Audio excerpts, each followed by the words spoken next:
What's happening, folks? Gigi here for another live edition of B-Sides and Rarities here for Shift Happens.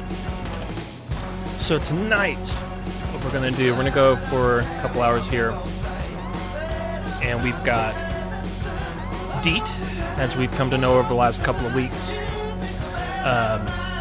And we've also got Erik Awakening Man, who just got back from the UFO MegaCon, and he got to talk to a lot of interesting people. He did some interviews out there and got the inside scoop on many different things. Some we will talk about tonight, some we won't.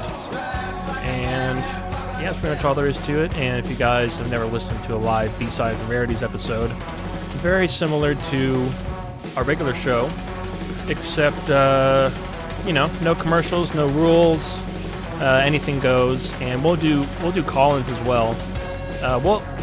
We'll wait at least a couple of minutes to open up the phone lines. We'll get into some stuff first, but so there you go. And without any further ado, let's go ahead and bring on tonight's guest. First up, we've got the one, the only, you know her and you love her, D.E.E.T. What's going on, D.E.E.T? Not much. I'm just hanging out. Well, there is some stuff we can talk about, though. I managed to write it all down. Most of it, anyways.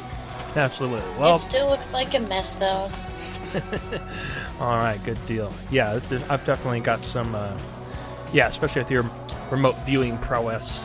And by the way, Thank guys, you. I really, I mentioned it last night and before, but, it's, folks, it's really, when it comes to, like, remote viewing and astral travel and stuff like that, it's pretty hard. It's pretty rare for somebody to actually kind of impress me and actually, catch my eye with that stuff. And but she's one of them. She just, and you'll hear it tonight in some of her answers, I'm sure, as well. It's just, there's a genuinity there that you don't often find. And she's brand new on the scene, too. And so, yep. Yeah, we're happy to have her on here. And then also, of course, we've got Erik Awakening Man, our roaming reporter. What's going on, Erik? Hey, brother. The world unite. Brothers and sisters, we're all of the same galactic dust. Just some of us formed in different star systems, and D.E.E.T's here. Thank God, whatever God that might be, to share her knowledge and awareness of her past lives and her hybrid evolution. Yeah. I got a quick question for D.E.E.T. So the story, D.E.E.T, is that we're all hybrids in a sense, but for some reason I get the impression that maybe your program that you were part of just, I don't know, it just seems like you're more in tune with your hybrid self. Why do you think that is? I just got to ask that right off the top. Well, I would say maybe there's like 3 or 4 reasons, but the main 2 is that I'm more of one alien race than humanity generally is, and the second main reason would be that humanity has been left to its own devices on its own planet, and so all the genes that humanity express right now are due to the environment. Humans don't really use psychic abilities that much, so they don't express that much, even though they have the potential, but Greys use it all the time, so I show that expression too. Yeah, and you know what movie I watched this morning that I haven't seen in years that was really interesting was the original 1968, The Planet of the Apes. Whoa. Yeah. I don't think I've seen that one. Oh man, did you see the remake well, no, you probably didn't see that one. Have you seen any of the original or the remake of Planet of the Apes? I know I saw the one where the spaceship crashed and he found himself. I think that was the remake. And then I saw the old movie where it was the apes that took over Earth instead. Yeah, I mean, there one missing? Yeah, well, I mean, that kind of describes all of them, but... and then the newer ones where it's like Caesar and he's like weird and he has a deep voice, yeah. Yeah, no, it's a very fascinating movie, and although I've got to say it's really interesting how acting in general and movie production and direction has progressed since the 60s. Like, the first 40 minutes of the original one, like, all that happens is they land and like that's it, and they're just walking around. Like that's actually the whole first 40 minutes of the movie. Like nothing. That's amazing. But it's funny how slow it takes to get to the point. But then finally, when it does get to the point, it's a real psychological punch in the neck, so to speak. It just really makes you think, and it's like, wow, they were really thinking like that back then. Like right around when we were first going to the moon, if that was even happening. And yeah, that's another thing I'll probably I've always got, I could sit here all day and ask you questions and get your take on things. So and we'll get to that in a minute. And all right. So now, Erik, now first, real quick, I mean, it's just UFO MegaCon just ended, literally like 2 hours ago, right? Literally. Yeah. Exactly. Yeah. And you've been there since not yesterday, but the Friday before that, right? Correct. Yeah, it was started last Sunday. So Sunday, Monday, Tuesday, Wednesday, Thursday, Friday, Saturday, 7 days. Man, and you know what I like? I got to tell you what I like. I liked it because even though it has the word mega in it, and let me just say the guests and the speakers were absolutely mega, because I learned more at this conference, as much at this conference than all the other conferences I've attended so far in the 3 years, Gigi, that I've run around to. Man. Wow. Yeah, it was intense. It was very intense. And the thing is there's a lot of these guys that were here. There was a lot of ex-military, military That's intelligence. really surprising. Yeah. Well, this whole thing about disclosure is it's real. I mean, they're all these guys are kind of coming out and really unleashing their stories, and they're going deeper than they've gone before. Some people are going to hear some of the information maybe and think, oh, it's just more disinformation. But in my opinion, based on not just hearing what they said on stage, but having the opportunity to spend 2 or 3 hours sometimes sitting with some of these people for lunch or dinner and just, asking questions and sharing stories, I'm convinced of the I'm not going to repeat a story unless I think it came from a sincere place. If I just think someone's feeding me BS, I'm just going to skip that stuff. I'm not going to fall for that. Yeah. Erik doesn't have time for that. I don't play that. You don't play that, son. Now, so did you? But let me make a quick comment, Gigi. You mentioned Planet of the Apes, and the first thing that popped into my head was Bruce May, because remember he said that he was from Orion, and then he controlled a space galactic ship that had a battle with the beings that were on Mars. And then later, his people came to Earth, and then he actually said there were like Planet of the Apes, actually, according to Bruce May, was real. You remember that? There were sentient ape-human type beings on this planet at one time. Yeah, seriously. And what's funny is the other night, last night, I was the guest on Kelly Farmer's show, explaining esoterica, and one of the questions she asked in that interview was, it was like a 3-way question. What was your favorite interview? What was your biggest interview? And then what was the most interesting interview? And my answer for the most interesting interview was the one with Bruce May like 2 years ago.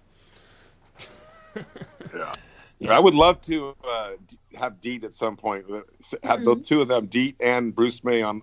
We might have to do like a 4-hour show, though. I don't think we can get all that in 2 hours.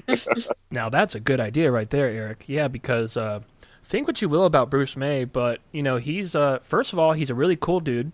Second of all, I've heard him on several different shows, and his story, like even the most minute details, never change the slightest. It's like he's really going off of some kind of memory, whether it was implanted or whether it's real or whatever. Nonetheless, this guy really, he at least believes what he's saying, and that to me is at least worth listening to. You know what I mean? No, I got a question. D.E.E.T., can you, however you may be able to pull up this knowledge, if you can, is it your belief that there were like a sentient type, ape type civilization that was intelligent, that walked the earth, kind of like Planet of the Apes at some point? Do you believe that to be true?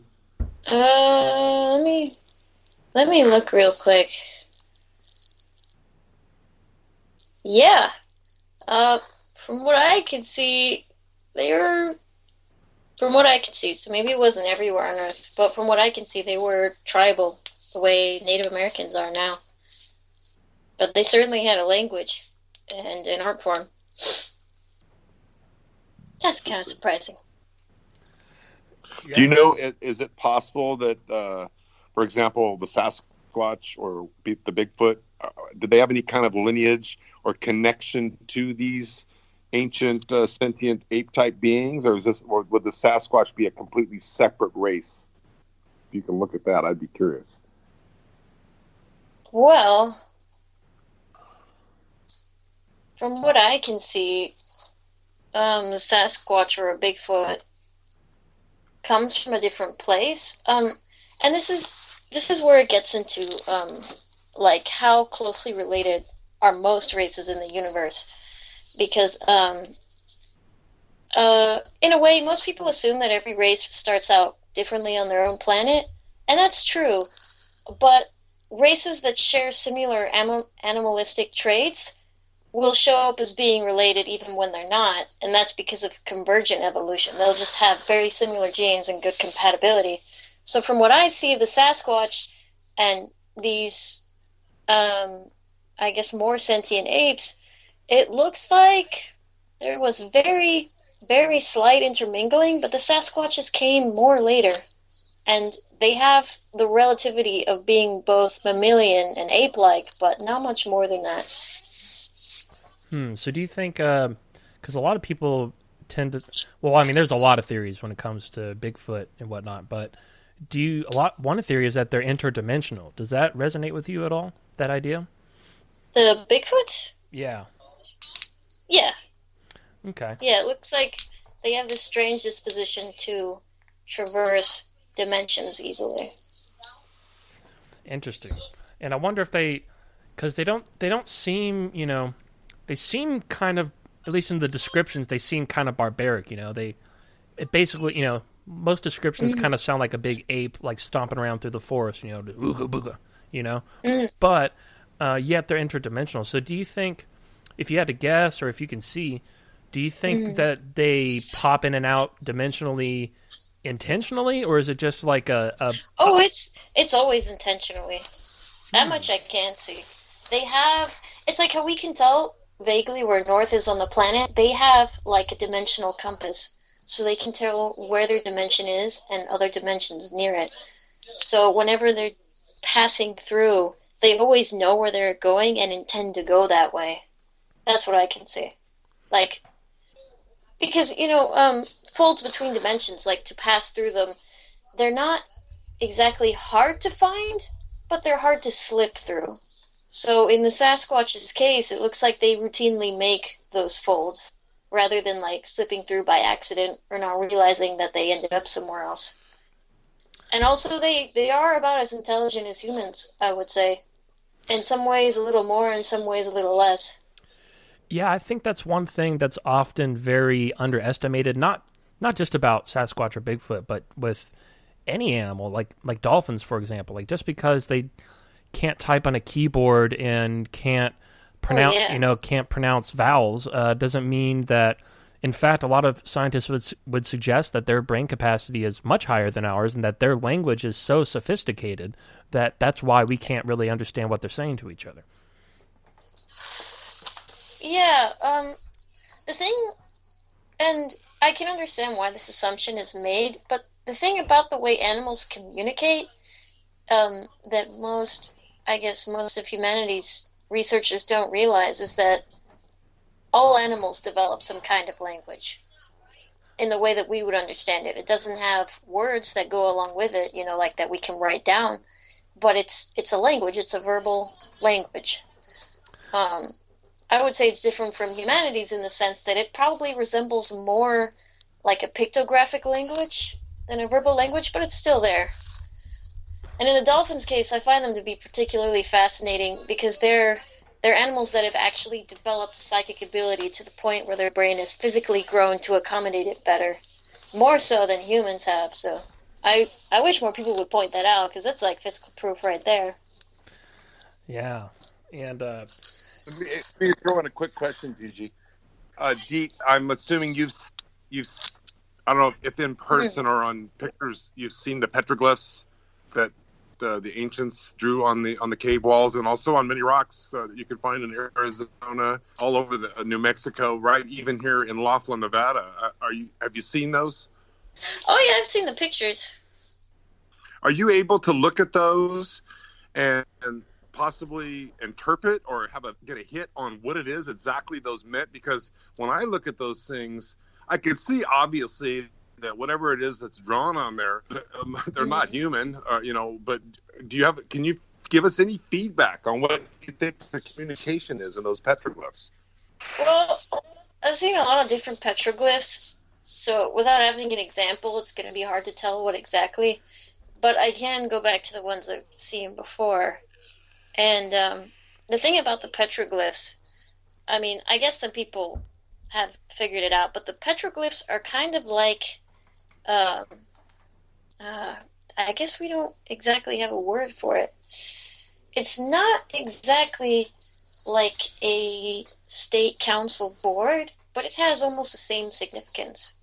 It looks like to those cultures, these cave drawings or cave paintings they would make, or rocks, were something that they would regularly go back to and reflect on and show their children.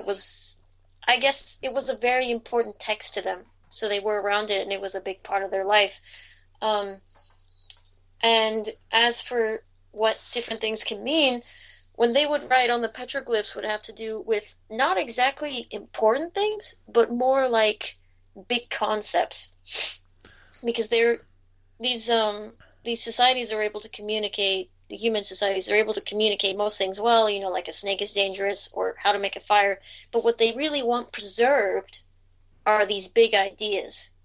So they would draw these beings to leave the imprint that, these other creatures exist. They leave these drawings of other times that have existed, like different seasons, to show these seasons change. They're big concepts that can't really be explained with words because there's not enough details. Right, especially, yeah, and it really bothers me when some, a lot of people say like, oh, they're just fairy tales and myths and legends that they made up to try to explain, it's like, kind of in a way, maybe. Why would they do that? But yeah, that's like if I'm going to make a hieroglyph to leave for future generations to find, I'm not going to draw a picture of Sonic the Hedgehog, it's going to be something important if I'm going to take my time to do that. And it's amazing how often that argument comes up. I don't think they bothered with. Yeah. I don't think they bothered with fake news in that era. I mean, they're going to put fake news on the caves. We're going to fool people a million years from now. We're going to put this out right now.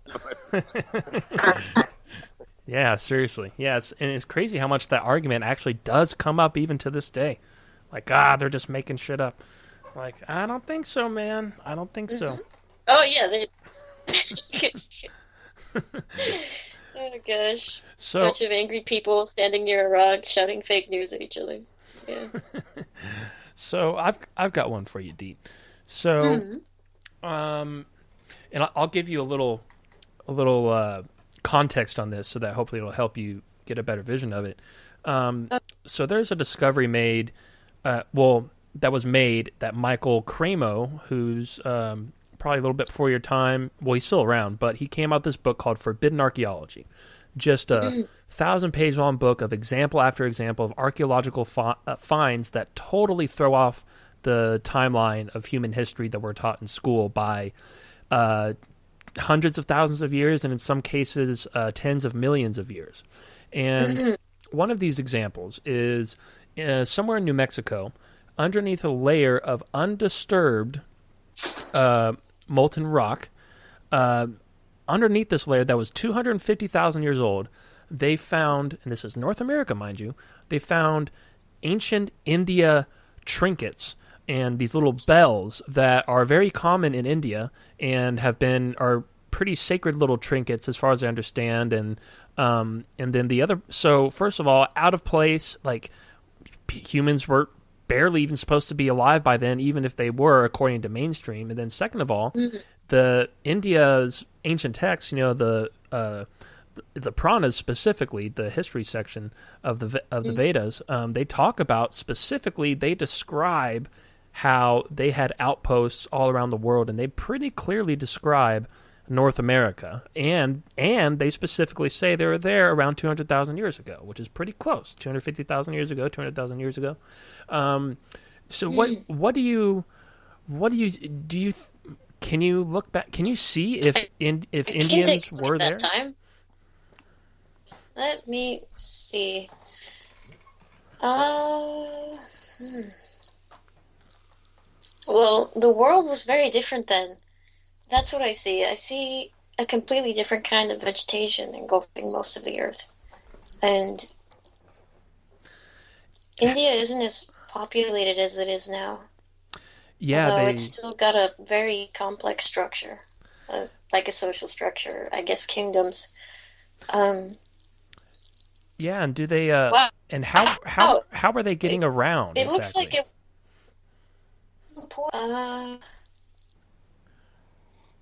I see.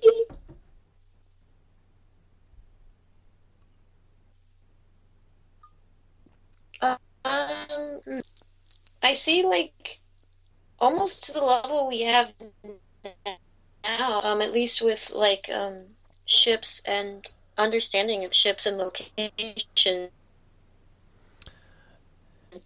I mean, I'm looking around for some advanced technology right now, but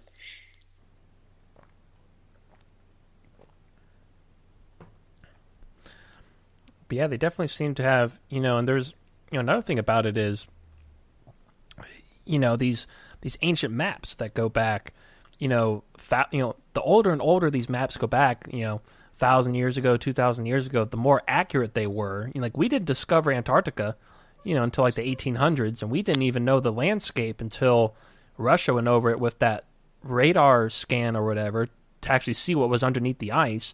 And so before that, nobody should have had any idea what was under there. Yet we have maps dating back 1,000 years that depict Antarctica with all the hills and valleys and rivers that would have existed before it was covered in ice, which we know Antarctica has been covered in ice at least since about 14,000 years ago, and probably much longer than that.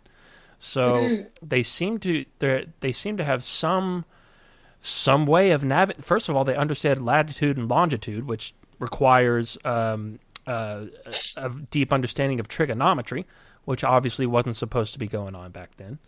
And they had a way to circumnavigate the world.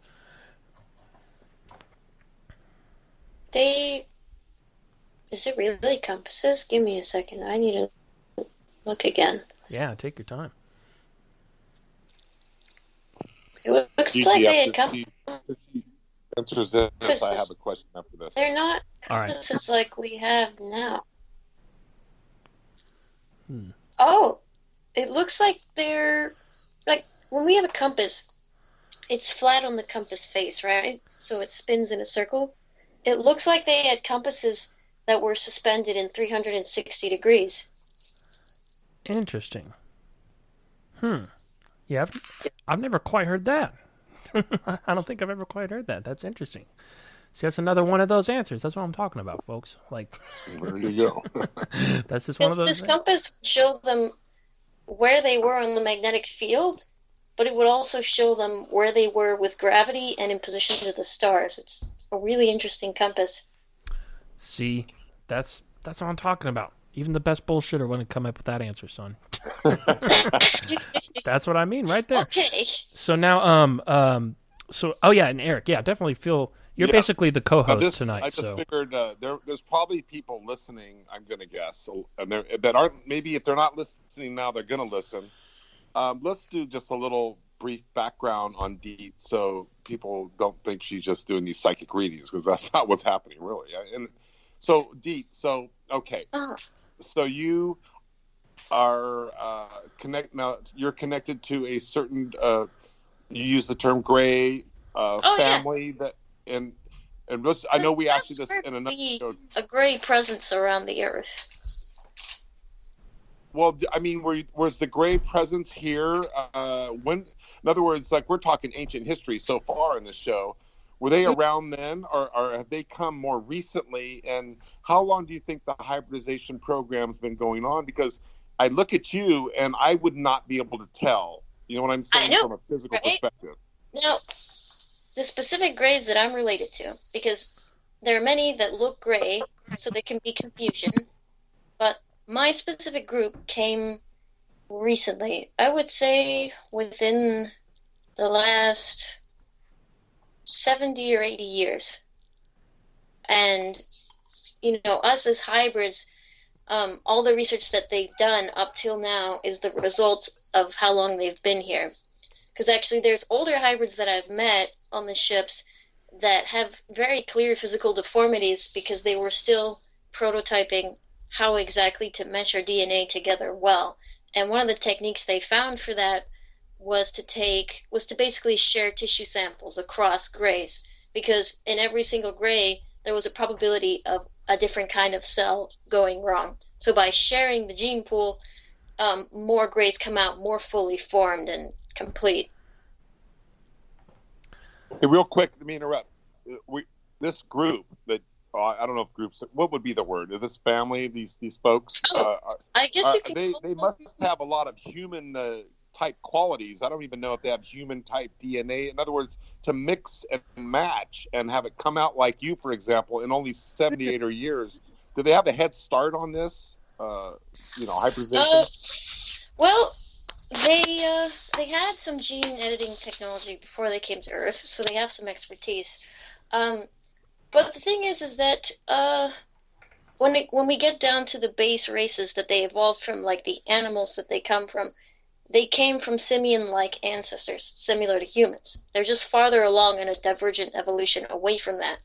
And they spend a good period of time in space, so they reflect that with having skin that doesn't really have pigment and eyes that absorb a lot more light. They're also taller than humans. I think I made a diagram somewhere where it's like they're like 7 to 8 feet tall on average. Did I miss anything about your question? I feel like I'm missing something. Not really. I kind of piled two questions on you right there. I was just trying to figure out. We were talking. So 70, 80 years. We talked about. So I get the feeling that back in the 40s, and 30s, when World War I, World War II happened, and that's when the big influx of flying saucers started coming to investigate, and especially during the 50s.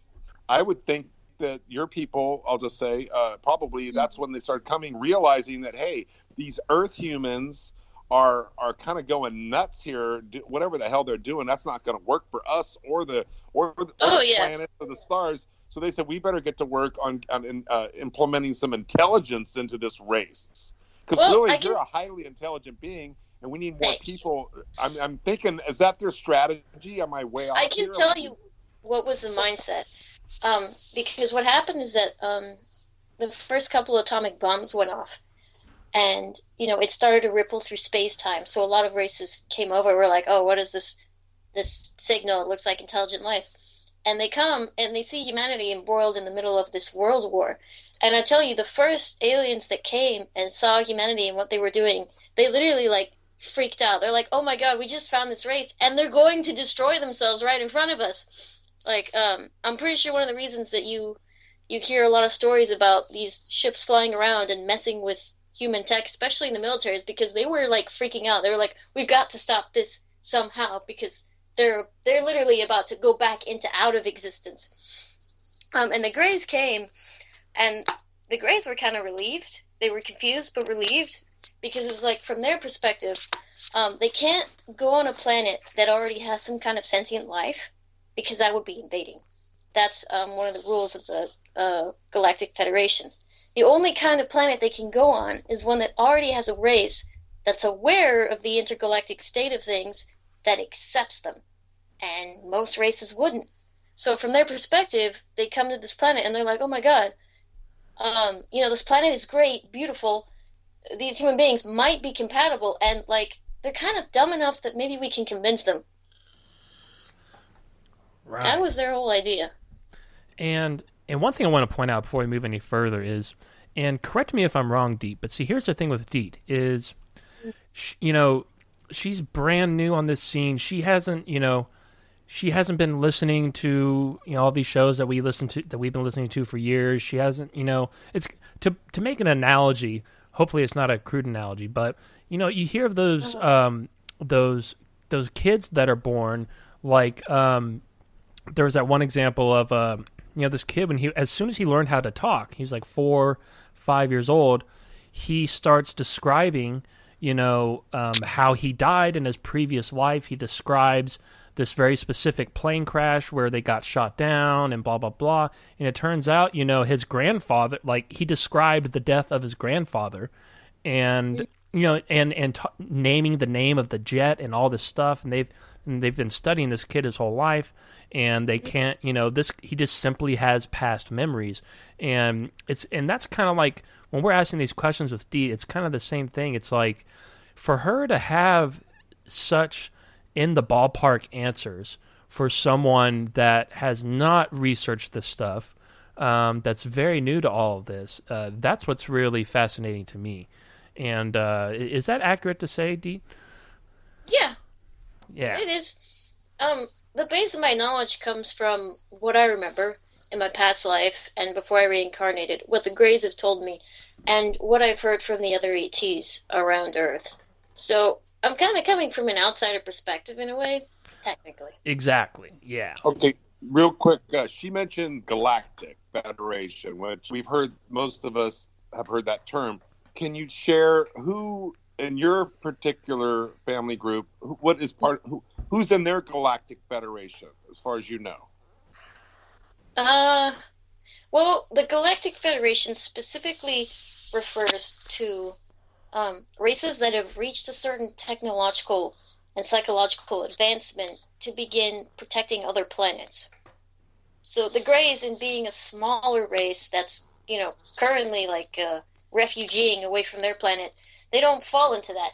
You can say there is association, and they definitely know each other, but they're not in a position to protect other planets, so they're not considered part of the Federation, just by association.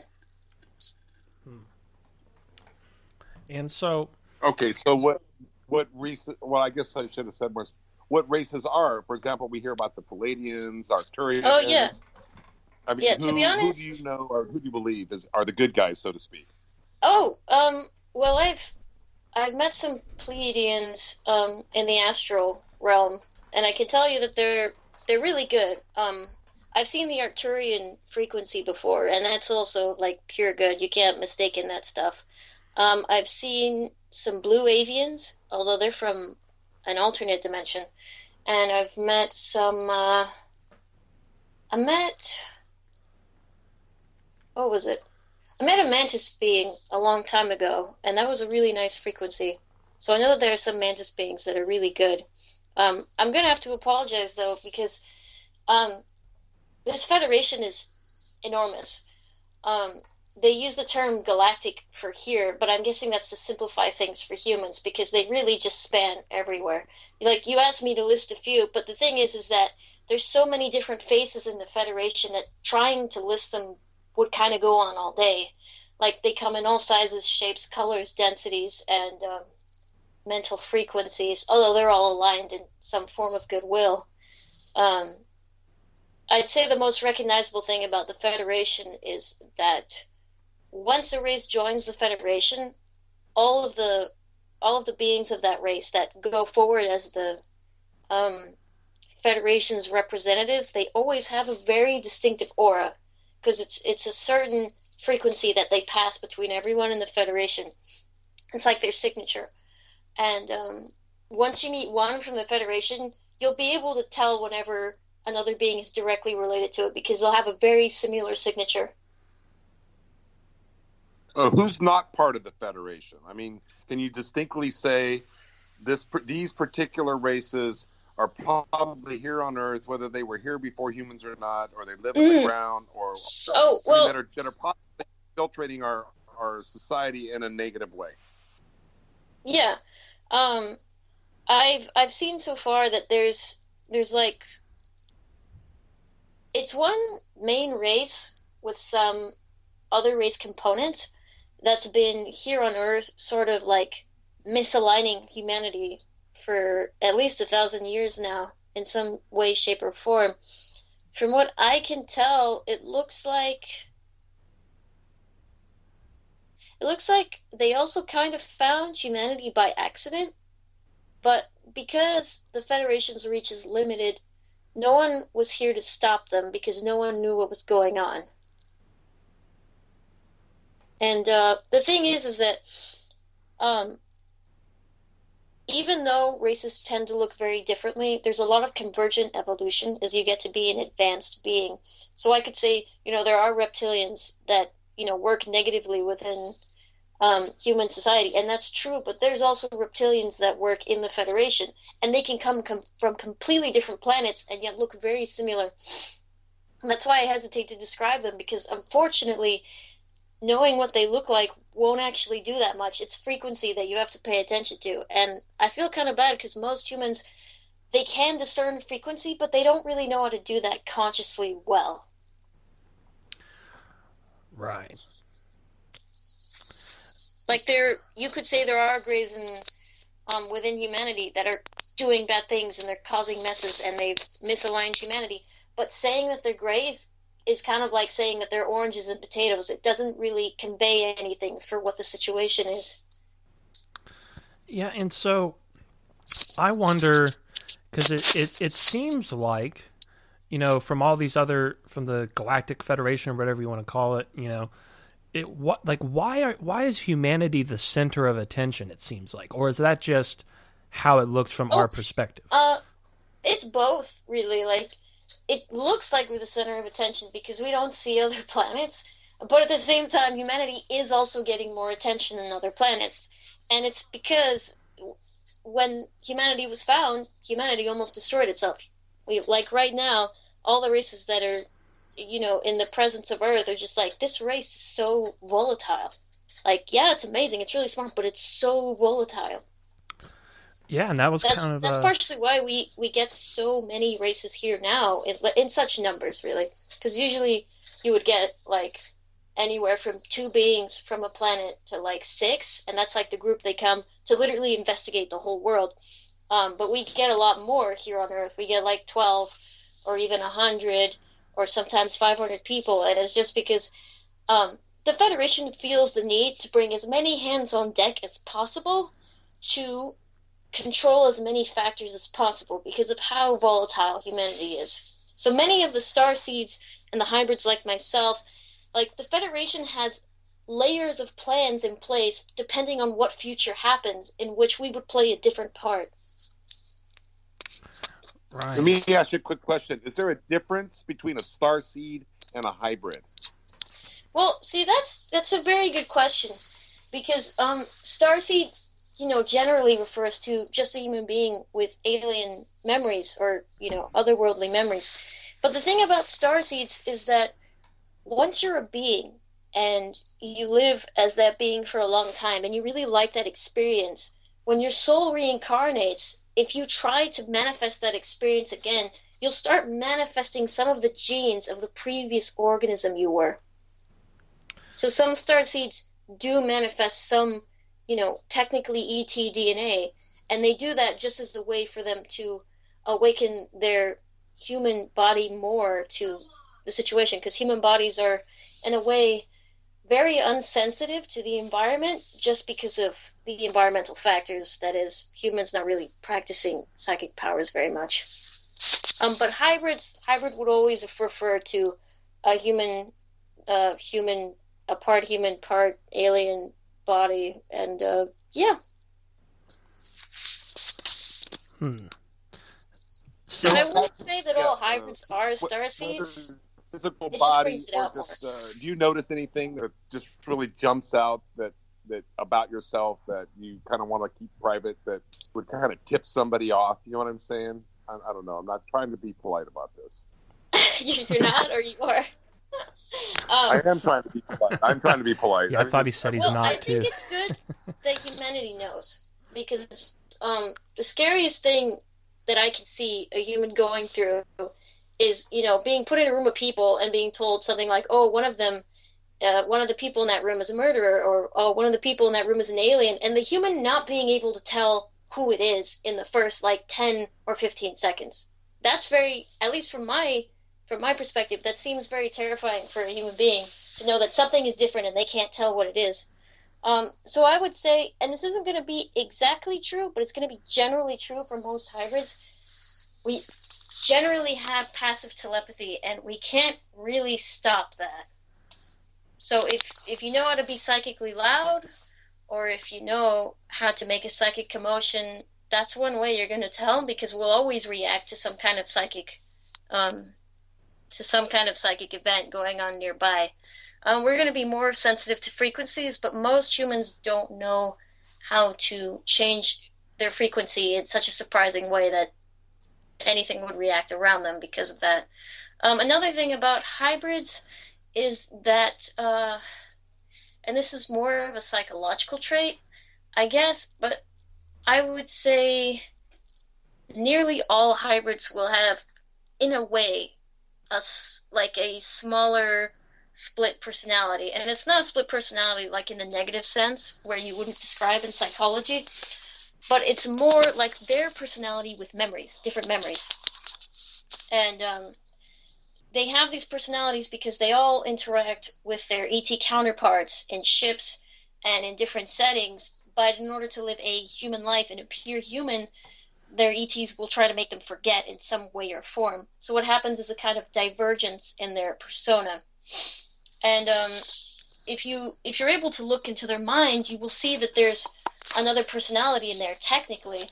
And another way to tell is like if you get them talking about something that relates to their ET experience without them realizing it, you will see the other personality come out.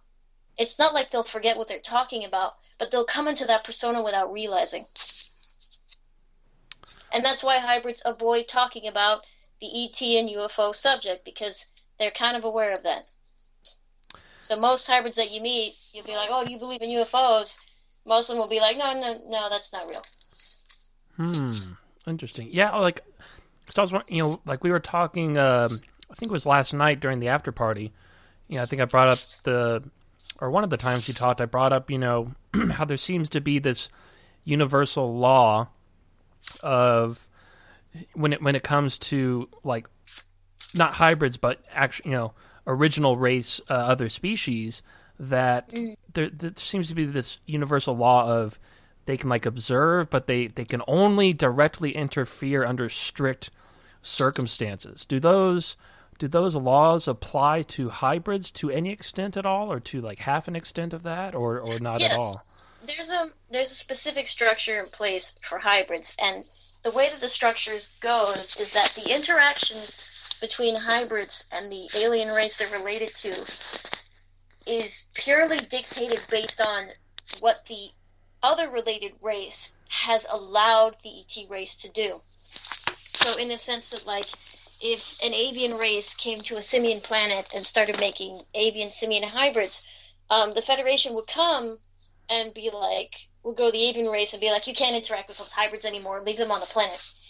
And the only way that the avians would be able to get around that is if the simians come forward and be like, no, it's okay, we allow them to be on the planet and to make their hybrids and to interact with their hybrids. And, I feel bad because humanity doesn't realize this at all. Like, when they cut a deal with the Greys for their technology, the Greys pretty much screwed them over. I mean, it could have been worse, but, if humans call in the Federation's interference, no one would be able to mess with humans or to abduct humans or to do anything. Even then, like, if humans called the Federation and they were like, get rid of the hybrids, the Federation would be like, yeah, well, they're your children, so now you have to take care of them. The Federation would say... Go ahead. I'm sorry. Go ahead. Go ahead. No, I was going to say, you mentioned, Gigi, you remember the very first time when D.E.E.T called in, I think it was last week, and she confirmed that this race of Greys came in and they did actually land at, I'm not sure if you said the Holloman Air Force Base, but you confirmed that exchange did happen with Eisenhower. Am I accurate with that? Can you elaborate on that more? I wasn't... Let me check, because the Greys have told me that anecdotally, so they didn't tell me the details, because to them, human human goings-ons don't matter, so they don't really pay attention to the details of which president is who. But there was a specific meeting. They sent out some telepathic communication to some humans who appeared to be high up on the hierarchy, and one of the first things that the Greys told these first couple of humans that they contacted was, we're here, we're ETs, we're sentient, and we want to give you something. That's the way that they put it. But with the implication that they wanted something in return. And so they were going to plan to meet up at a different place and a different time, but there was some kind of military movement on humanity's end, and the Greys were like, no, you know what, we're not going there anymore. So then the humans were like, no, wait, let's just reschedule. And so they did, and... Yeah, I've actually heard this, but I heard this from somebody before. Yeah, that they kind of made the military wasn't very, they were very defensive just as a precaution, and that the Greys kind of took that as backed out. Yeah. Yeah, exactly. Yeah, that might have even been Laura. I think that told me that. They abducted it. I mean, I don't mean to be rude, but your folks, they did abduct humans and breed with them, or to some degree. I'm kind of being pretty blunt here. Is that true? Okay. I want to make this clear. Even though you could say that I speak for the Greys, and you could say by proxy I represent them, I don't want to paint the Greys to be these infallible people that can do no wrong or cannot be questioned. That's the opposite of what I'm trying to do. If you want to say that the Greys are bad, it should be stopped, I might agree with you in the context. Because honestly, I don't like the way that they've gone about things, and I don't like the situation right now. There's so many hybrids that live on the ships right now that are really, really upset with their lives because they grow up with human instincts and human needs, and they just can't meet them on a ship with gray aliens because gray aliens have different instincts. There's a lot of, I guess a lot is lost in translation. That's the way I would put it. And, in reference to what happened when they first struck the deal, the Greys really pulled the rug out from under the humans, because the Greys said something like, oh, if you want us to come down and talk with you, you have to invite us.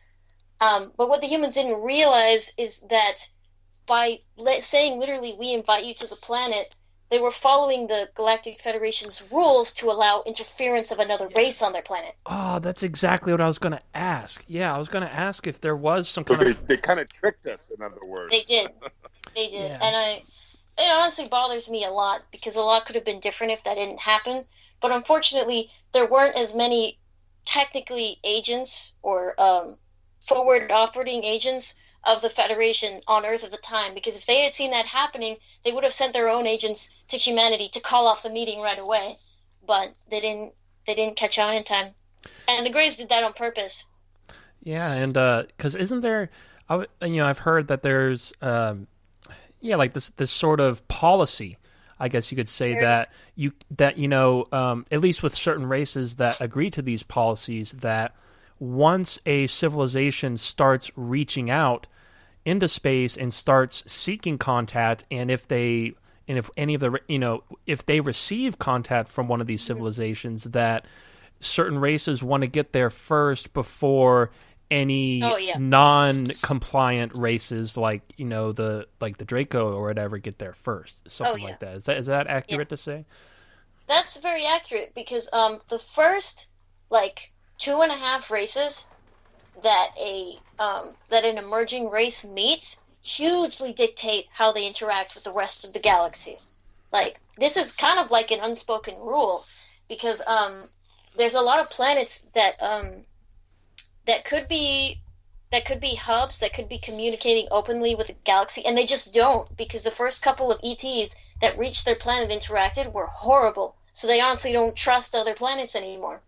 And that's kind of why there was technically a mad scramble in the beginning. Unfortunately, there's always projects going on every planet, so getting reinforcements and getting people here and getting awareness to this planet took more time than they thought it would for the situation. But yeah, that's really important. And that's the other reason why the human situation is so volatile right now, because you could say the self-centered ETs came right before the ones that are benevolent. That's exactly what you could say. And because of that, that sculpted humanity's subconscious perception of ETs. That they'll come because they want something, and then maybe some of them are good. That's been sculpted because of that interaction.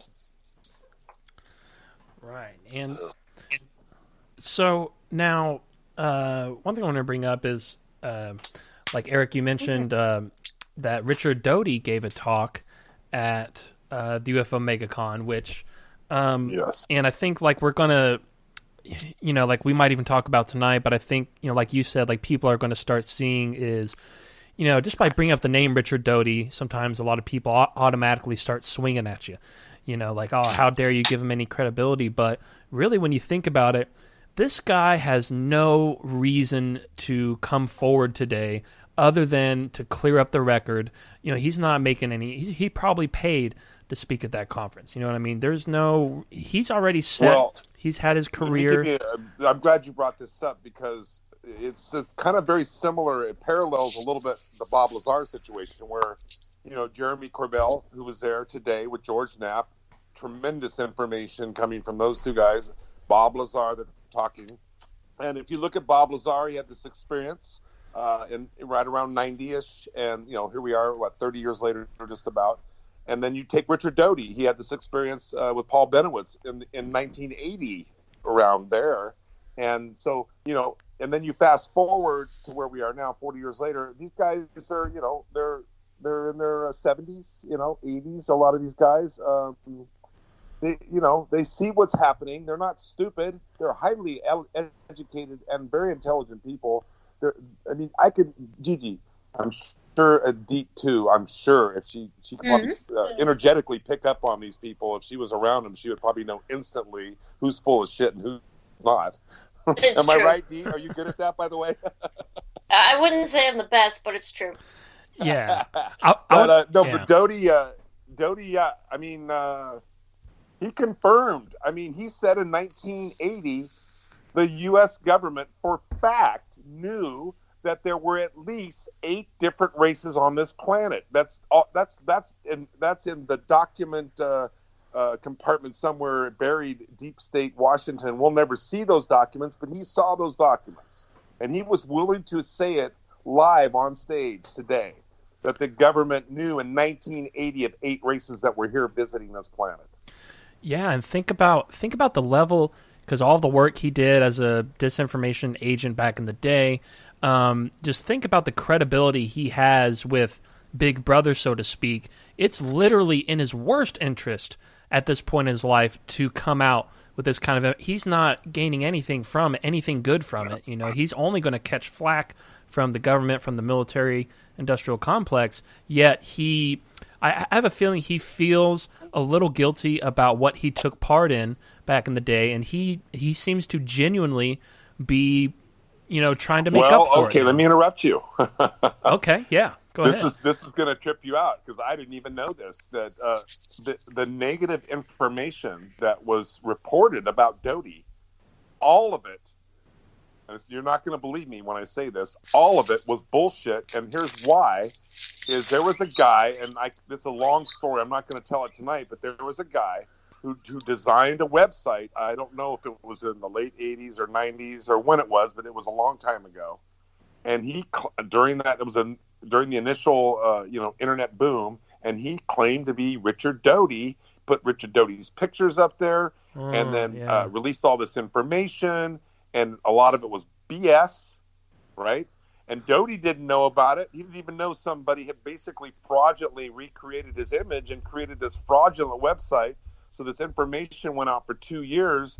Then Doty got wind of it, found out that what the hell. So he sued the guy, and then they had him shut down the website. And so Doty got a lot of bad flack, but really it wasn't him. Can you believe that? Yeah, I've heard somebody mention that. But have you ever seen Dr. Stephen Greer in that documentary, his latest one, Unacknowledged? If you got the iTunes version, it came with some bonus interviews, and one of them was an hour and a half straight sit-down interview with Richard Doty. And I did see that, and that everybody needs to hear that. Everybody Yeah. should listen to that interview. Absolutely. Like, even, I mean, it's, what is it, like $15 on iTunes, and it's worth every dollar. Okay, I want to say this about Luis Elizondo, another guy who a lot of people, who even myself, I didn't actually publicly bash him, but I was very skeptical of what's going on with this whole Pentagon to the stars, Tom DeLonge. It's a mystery, but the mystery really was cleared up today. And really, this guy, I really think this guy means well. He is not completely, the handcuffs are not completely off him in a sense where he understands that he can release information, but he also understands that if he's cavalier about it, there are those out there that will probably, create problems for him that he doesn't want to have to deal with. I mean, so he's being very careful on how he's doing this. And a lot of people go, well, we want disclosure right now. We don't want it over a 2-year span. We want to know it all right now. Well, I don't think that's a good idea. I personally agree with this soft disclosure. Roll it out slow, because humanity's not going to, when the whole it well truth at all. comes out, people are going to be freaked out a little bit. But if they get kind of spoon-fed and they pay attention, you can adjust psychologically and emotionally to what the reality is. Yeah, and that's something I'm pretty I'm pretty vocal about too. Is a lot of people in our community will say, "Come on, let's just hear it. We're ready. We all believe it anyway. We can take it." Really not. But really, that I have personally seen two good friends of mine, one especially, who he will simply never be the same. It almost it kind of ruined his life, and he got exposed to too much information too quickly. And he's just simply never been the same. It really kind of psychologically stirred him up permanently. And this is a real thing. And so, I agree. I think there's... I can add to that, this has been observed of humanity, so I don't know if there's any humans that have realized, but unfortunately, a tendency of humanity is that when too many aspects or elements are destabilized in their society, they try to start a war to stabilize something. So it's really, really not a good idea to start more instability. That's a very good point, too. Now, Eric, did you... You're going to play music tonight? Are you going to take... It's an hour. You want to take a little quick break and play some music? Or are you going to keep rolling here? Yeah, actually, normally we wouldn't take a break, but I'll tell you what, I do got to refill my coffee, and that's going to take a couple minutes. So let's go ahead. Oh, right. One song. You can play that one song I love so D.E.E.T can hear it, because then I just want to get her. All right. Well, it's not going to sound very good on her end, but yeah, I'll play it. Okay. I'm still curious. I will play it. Yeah, it's a song called Misfit Love by Queens of the Stone Age, and they'll be taking us into the break as soon as I pull it up here. All right, so ladies and gentlemen, you're listening to, the B-Sides and Rarities edition of Shift Happens here. And we'll be back in just a few short minutes with D.E.E.T and Erik Awakening Man. Don't go anywhere.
of my misspent love.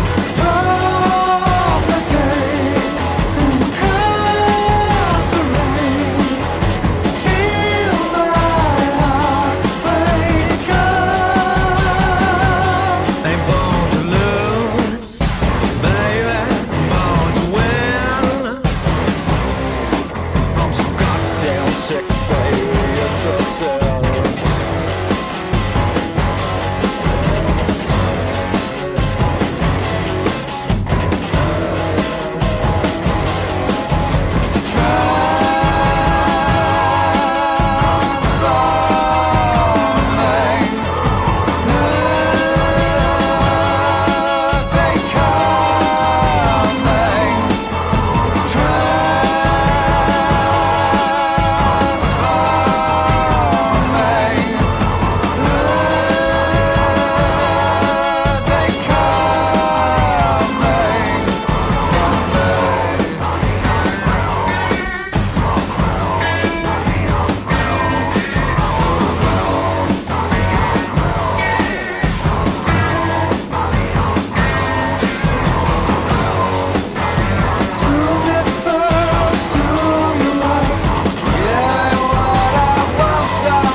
And we're back.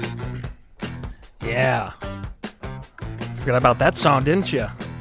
Green Eyed Lady by Sugarloaf there. Way to rock it, brother. Way to rock it. Yeah, man, I love that song.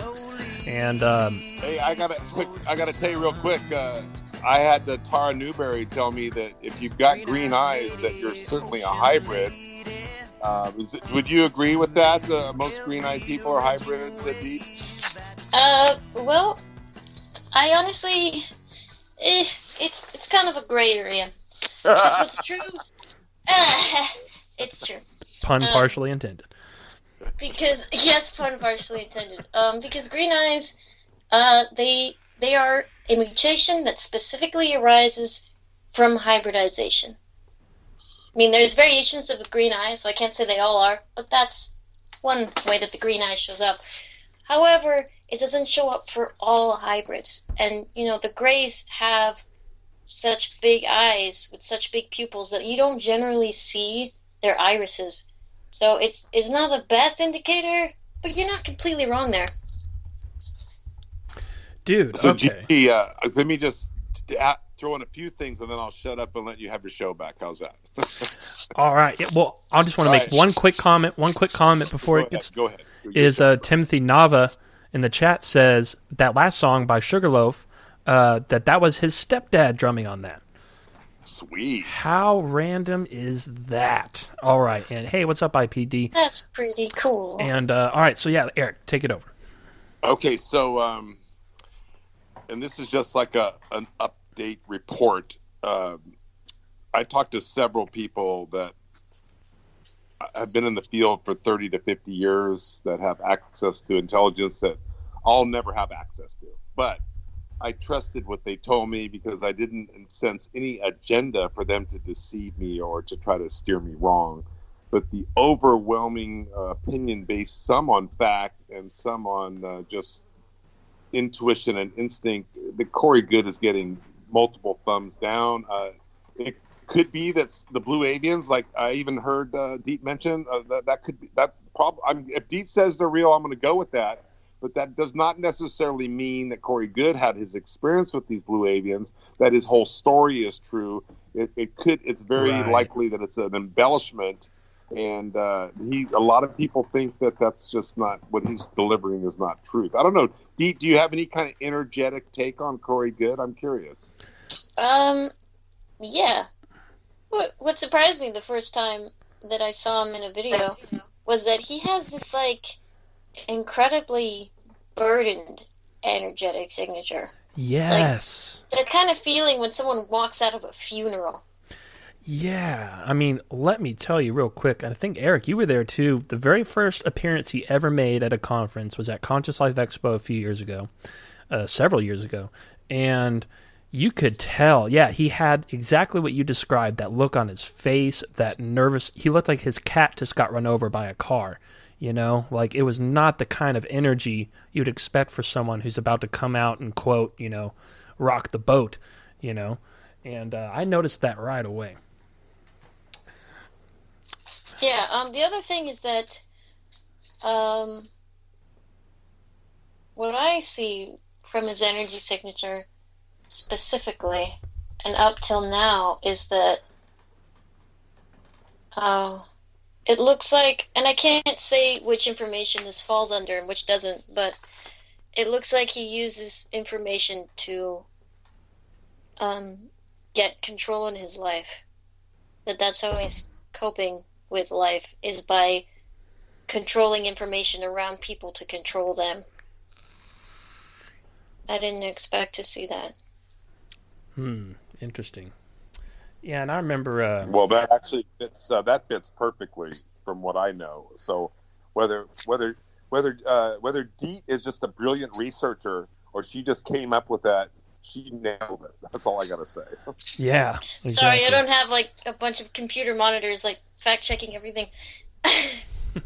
Yeah, no, that's why we love it. That's why we love it. And yeah, and I remember not to talk smack about the guy too much, but I remember the last time Contact was in Joshua Tree, he most folks that speak at these, just like Jason Quitt was saying last night on Joe's show, like most of these speakers are paying their way to get there. And if they do get paid, it barely covers lunch and dinner. You know what I mean? Like the people that speak at these things are really doing it for the love of the community. But when Corey Good was, the big shit in town, they paid for his lodging, they paid for his flight, they paid for everything. And then the first day, he was just, I just overheard him complaining about his accommodations. It's like, dude, you're like one of the 1% of people that actually is like making a profit off this, and you're complaining about it. You're like the only person that got comped, and you're complaining about it. Like, come on, dude. Let me jump in real quick. I talked to Brooks Agnew last week. He was on Jimmy's show. You remember? Who's making that noise in the background? D.E.E.T, stop that. Sorry. Put those chips away. Yes. Okay. Stop playing poker. Yeah. No, check this out. Brooks Agnew's got this series of books called Birth, B-E-A-R-T-H. Brilliant man. I always ask people questions. Sometimes I don't know why, but they just come to me. But I asked him about Corbett, and he told me that recently he was invited to speak at a conference, and he was accepted, and so he was already on the list. And Corey was contacted to speak at the same conference. Corey said, "Well, my $20,000." So the person that was putting the conference on, let me finish the story. Put the conference on, said, "Okay, great." Now they're going to go ahead with that $20,000 commitment to Corey. Very good. But then Corey asked who else is speaking at the conference, and then for whatever reason, we don't need to go into tonight, Brooks Agnew's name came up, and Corey says, "Well, if you're going to have him at the conference, then I'm not going to speak there." And then I asked Brooks Agnew why. He says, because I know for a fact that Corey Good is just full of shit. So in other words, that's just the stories that kind of float around, and you hear these things from people who have credible evidence that they present in very well written, thought out, researched, amazing information coming from this guy. And then you get, I don't know, I'll get off the bashing Corey Good bandwagon. I'm just tired of people that come into the community that lie and embellish things, and then people, let's just say, I'm going to trust it bringing the truth today. And I do feel that from her. But the point is that it kind of, why should Corey Good get $20,000 to feed us a bunch of bullshit when we got somebody like D.E.E.T to tell us the truth? That's really the point I'm making. Yeah, I was just going to say that the first part of the story was you were cutting out, but the end of, we all got the picture though. Yeah, exactly. And yeah, well said. And yeah, there's and Corey's not the only one. Let's not get it twisted. We all know who the other ones are too. And it's just not good for the community overall. But I think, as we're starting to see, these folks are, more or less kind of a flash in the pan, and they're going to kind of phase out. And I think eventually we're going to get back to a point of at least more genuinity than there is now. Hopefully. Okay, so I wanted to ask D.E.E.T, because I think this is important, because I think we're having a great, this is a great informative show tonight. And so let's just get the history on the record as best we can, as much as D.E.E.T is willing to put forth. So D.E.E.T, at what age approximately do you have conscious memory that you realized that you were not a typical standard human in the sense that maybe I am? But I mean, kind of bring us through the timeline a little bit as best you can, so we can kind of follow you from your childhood up through maybe your teen years. I could do that. And your family. And also I want to ask you about your family and the family that you have. Are these, is your mother, you don't have to answer this right now, but later, but is your mother the mother that birthed you? Or I've heard many stories where children are implanted in women, and then they birth these children, and these are not the children that were produced through sexual intercourse. So however you want to handle all that, you just go, girl. Okay.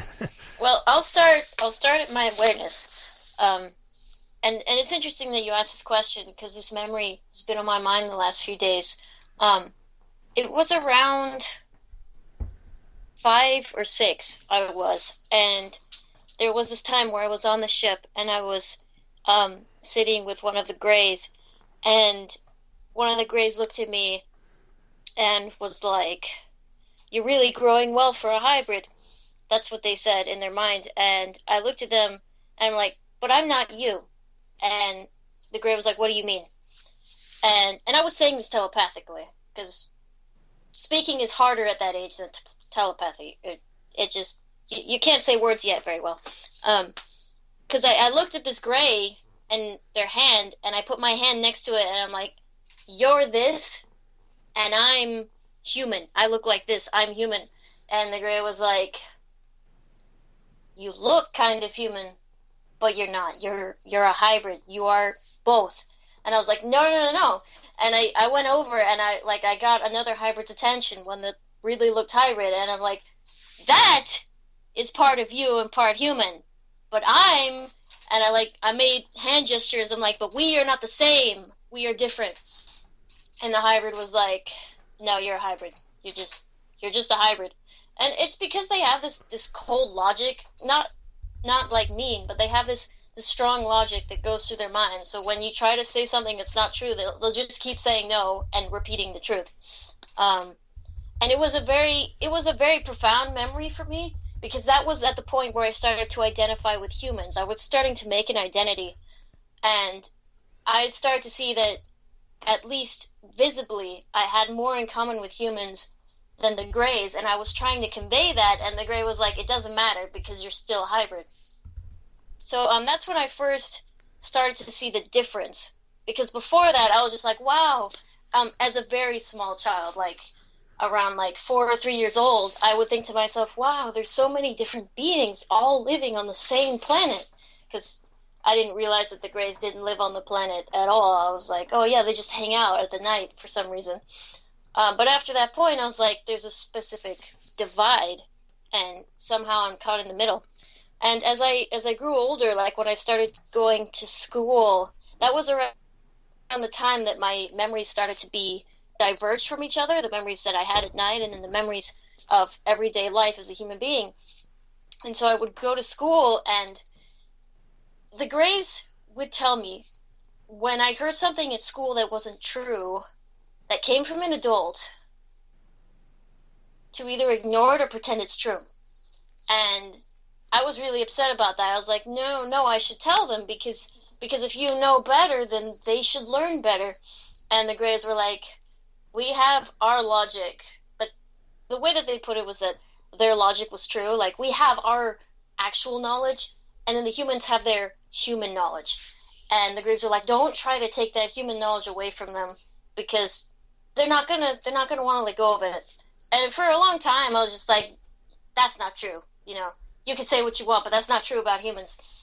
So whenever I would go to school and I would hear the teacher be like, oh yeah, humans are the only life forms, or something like, yeah, the best we can do for a cut is put some lotion on it, or yeah, this is a computer and this is our most advanced piece of technology, I would just be like, a part of me wouldn't understand why I felt sort of dissatisfied, but that was the part of me that had all of my memories being like, this isn't true, that's just wrong. And there were times where I had friends that would point out traits about me that came from interacting with Greys, that was specifically hybrid traits. And every time I would just bring up the human race that I am and be like, oh, this is a specific trait of our race. This is just something that comes from our family line. And every single time I knew I was lying. I didn't know why I was lying, but I knew I was lying, and that whatever else I could say just wouldn't work. And so as I started to get older, there became, well, the memories got more diverged in my mind. So, I described the kind of separate personalities thing. That rift became bigger, but at the same time, there started to be more crossover. It's hard to describe. Because by the time I hit middle school, I was like, you know what, there's something weird going on. Like, it's not a coincidence that I drew this alien one time for fun, and it's, like, proportionally accurate, like, anatomically. And I'm like, there's something weird going on by the fact that I don't believe anyone when they say aliens don't exist. I was like, there's something going on. And when I would speak to my family members, I would be like, you know what, I think there's more to this. I think there's something going on. They'd be like, yeah, whatever, whatever you say, like, not dismissive, but not really caring either. That's the way I would put it. Okay. So Let me like, jump in real quick. So let me jump in. So your human family, I'm getting what you just told me makes me feel like you're definitely not completely 100% a part of them. In other words, you know what I'm saying? Yeah, like there's a difference. But that comes from more of being a star seed, to be honest. Because my starseed memories were fragmented as I was growing, but there were some things I would never accept because in my past life I knew as ironclad things we should not do, and in my family they didn't have those kinds of rules, so they didn't really care. So that's one thing that caused the difference. Okay, and now, quick question from the audience. Timothy, when you were describing earlier, noticing some traits, he's asking what traits in particular. Let's see. It's a couple different things. One of the first traits that people noticed, children around me noticed, was they would say, "Why are you so smart?" And I would be like, "What are you talking about?" And I would say it that way specifically to throw them off. Like, I had things that I would say specifically to divert a question or the subject that they would bring up. And they would be like, you think so fast, or why do you have so many ideas, or how do you know about that? And it's because, at least from a childhood age, I don't know if it's the case anymore, but from a childhood age, I've always been able to think faster than people around me. Like, if someone takes the time to generate one idea, I usually have 3 or 4 by that point. And you're definitely a quick thinker. Yeah. Yeah, you're definitely a quick thinker. Just interject real quick. We're not trying to give away your identity, but you look to be somewhere in your early to middle 20s, not even 30 for sure. Am I pretty close? Or? Yes. Yeah. You're cute, by the way, just so you know. Thank you. I'm always insecure about that because I have really big eyes. Always just like, oh, these eyes are a dead giveaway. Oh, that was the other thing. Kids were always just, why do you have such big eyes? That was like the other question they would ask the most. And I would just be like, oh, it's our family line. We pass it down for generation. But that's not true at all. That's totally a hybrid thing. Like, anytime you see someone with disproportionate eyes, like, don't think it's any other thing than that. See, and that's what, because Cortana's got those, they look like alien eyes. I mean, they, not in a bad way. Not in a bad way. Yeah, see. And what was I going to say? But anyway. Let me tell you you got to tell you a quick story from the conference. This fits right in. Oh, right. And D.E.E.T will like this. Oh, well, she'll appreciate this. This is the educational thing. So this one guy that I met that I've been wanting to meet for months, his name's Harry Drew. He lives in Kingman, Arizona. It's a long story. As a matter of fact, he'll come on the show sometime, Gigi. I'll get him. But anyway, right. This guy, he's in his 70s, all right? Whether he's a starseed or a hybrid, he's certainly one of the two. And the reason I know that is I spent a lot of time with him, and at the age of 4, okay, he was attending church with his family, and he shared this with me, and he told me after about 2 hours. Oh, that's weird. We're just. Anyway, he told me after about 2 hours of chatting, he says, look, when I was 4 years old, my family brought me, we were at church, and they brought me on stage, and they asked me to give a sermon at 4. This is no joke. And so he gave a sermon, but the sermon was about star beings, the star family, the E.T. It was a 30-minute explanation. In other words, he was kind of, in a lot of ways, kind of what D.E.E.T's telling us tonight. He was telling these people like 50, 60 years ago at 4 years of age. Then his family realized that this boy is just beyond. So they started giving him they started saying, okay, well, let's see you read the Encyclopedia. This is true story. Encyclopedia Britannica. At the age of 4, from 4 to 6, he read the entire Encyclopedia Britannica. He said, I didn't even know how to read, but somehow I was reading the information, I absorbed the information, and I retained the information.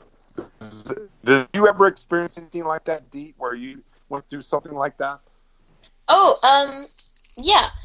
Before my memories were fully converged again, as they are now, there was this one trait that I always thought was weird in our family, where we struggled to read, for the first couple grades. But as soon as we got reading, we would read faster than all of our peers, and we would understand and keep the information better in our minds.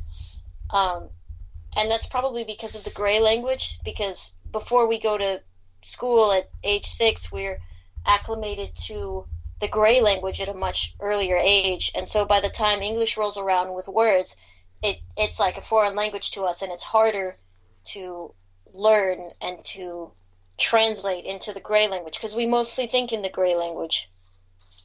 Well, at least from that age until onward, because then we think in human and gray language. Okay, now real quick question, slip this in there and we'll get right back to what you're saying. Somebody asked in the chat, do you stay on the West Coast? Yes. All right, yeah, there you go. I want to get that in before I slipped it. And then, by the way, in the chat room, just posted a link to your YouTube channel, or at least your first YouTube video, D.E.E.T, so people can check you out over there. People are wondering about the eyes. If you watch it at 2 times the speed, it's only 8 minutes. There you go. You do. I see you do a lot of pondering as you're. You know what? And I like that about your video, because either you're like an Academy Award-winning actress, or you were being very sincere. And I got the impression you were being very sincere. I was trying to be sincere, okay? I'm still not used to those kinds of recordings. And I'm like, man, this girl's pretty something else. Everybody's saying that you're lovely looking, D.E.E.T, and Queen wants to know if she can have lunch with you sometime. That sounds good. Yeah, I'm sure we will. And are you going to be going to because we're a lot of us here in the chat, and me and Eric as well. We're all going to be going to Contact in the Desert. Are you going to be going to that? When is that again? It's May 31st through June 3rd and 4th. Oh, it's in May. Yeah, very end of May, beginning of June, and it's out there in Indian Palm Springs, basically. Palm Springs. Oh, we can stay at the Fader house, by the way, if you want. Yeah, we usually I'll get have to save some money and open up my schedule, but I can probably make it. I'd probably want to. Yeah. Yeah, you really should. You would. It would be probably one of the coolest experiences you've had yet. Yeah. To say the least, and it's other than the UFO MegaCon that just happened, it's basically the biggest conference of the year that everybody in this industry goes to. So you'll get to meet anybody you've ever wanted to meet. Like imagine like a rock festival, but instead of a bunch of bands playing on a bunch of different stages, it's a bunch of speakers and radio hosts giving lectures on a bunch of different stages at the same time. And it's very, it's not this sort of, they get on stage and then they get off and you don't see them. They're all out hanging out with the audience and just hanging out with everybody there at the hotel. It's just like it's almost like a family reunion for this community. Jason Quitt will be there, and Gigi, I'm going to get a hold of Jason. And if D.E.E.T's up for this and you're up for it, I think we should do a show maybe next Sunday or soon where we have Jason on also, because can you imagine with Jason and D.E.E.T sharing this together, what they might share with us, Gigi? Oh, seriously. Yeah, absolutely. That's a great idea. That'd be phenomenal. Yeah. That sounds like fun. Yeah, we could do that next week, and I'll get a hold of Jason and see if he's down. I'm sure he is. Cool. He's always down. Yeah, I think he'd be down for it, because I think he might even feel like maybe D.E.E.T's part of his family, possibly. Yeah, absolutely. And but yeah, definitely try to make it out there to Contact, and like Eric said, we usually get we all throw in on a house, and it's really cheap for everybody, and it's a lot of fun. For real? Yeah. That sounds so convenient. Oh, Can you send me a link for the dates again so I can clear them? Yeah, sure. I'll Twitter message you a link to the website. All right. Thanks. So there you go. That's so cool. Yeah, there you go. And all right, well, while I get that link, you guys carry on. Should I? So where were we? So you kind of went through your childhood and your teen years. I assume you graduated from high school. Oh, yeah. One of the most interesting Where? things But about was it in the Southern California area, or can you give us a clue? well, I can say this. This isn't true for all hybrid groups, and I'll say this much. Hybrids live in a group, and it's partially human instinct, and it's partially by gray instruction. Because if a hybrid is living alone, there's a really small but persistent odds that they'll be taken in some way. So the Greys always tell us to live in groups or live nearby as a group from each other. And in our case specifically, they told us to move a lot from place to place. So you're in the Southern California area, and so are you planning to move soon, or you're not sure? Right now, it's not on the agenda for at least a few years, but Okay. Growing up, we moved pretty frequently. So based on what you just said, it sounds like you have friends or people that you associate with that are hybrids also. Yes, that's true. How do they feel about you coming out? Are they thinking of coming out? I mean, are they going to go public with what they know and feel and so on? Well, the thing about the whole hybrid situation for us is that there's a really strong emotional baggage that comes with it because Greys don't really understand emotions. So in every way that they interact with us, it's ignorant of our emotions. So remembering what's happened and what we are and what's going on requires that you get closure on all of this emotional baggage that you end up accruing over time. And for many of the hybrids that live here on Earth, it's too much for them because they are living in the reality that they're kind of this foreign being pretending not to be, hiding from everyone, sometimes having to move to hide better with these other beings that are always sort of telling them what to do because they're smarter, they can see the future better, and they have better technology, and they're caught in the middle and feel like they can't do anything about it because if they get singled out, they don't know what could happen to them, but at the same time, they don't exactly agree with what's going on. So a lot of the hybrids that I know, they're really conflicted, and they don't fully acknowledge what's happening to them because they have a really hard time getting through that emotional baggage. So let me ask you, for example, I'm just going to use the word military intelligence. It doesn't have to be, it could be U.S., doesn't matter. But, I'm convinced that even though our military in some ways is quite ignorant, but they are intelligent enough or they might know where some of however they go about figuring it out, they're probably aware that the hybrid situation exists. Now, do you have people that you've known or been in contact with that maybe have been kind of brought into the military intelligence to be used and maybe abused, unfortunately? I mean, it's called the My Lab. Are you familiar with the My Lab, the military abduction program? No. Well, what I can say is that as part of the agreement, or at least the part of humanity that agreed to the Greys deal knows that Greys fully had the intention of creating hybrids.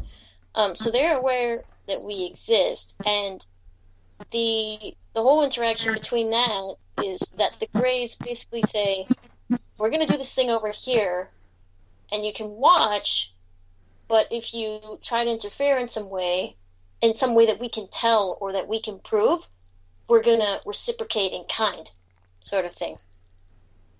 And as far as knowing people who have been brought into the military for unsavory means, I've only met people like that fairly recently, although I know that they're genuine about that. And I had a feeling that something like that was going on, so I'm not surprised even to find people in that situation.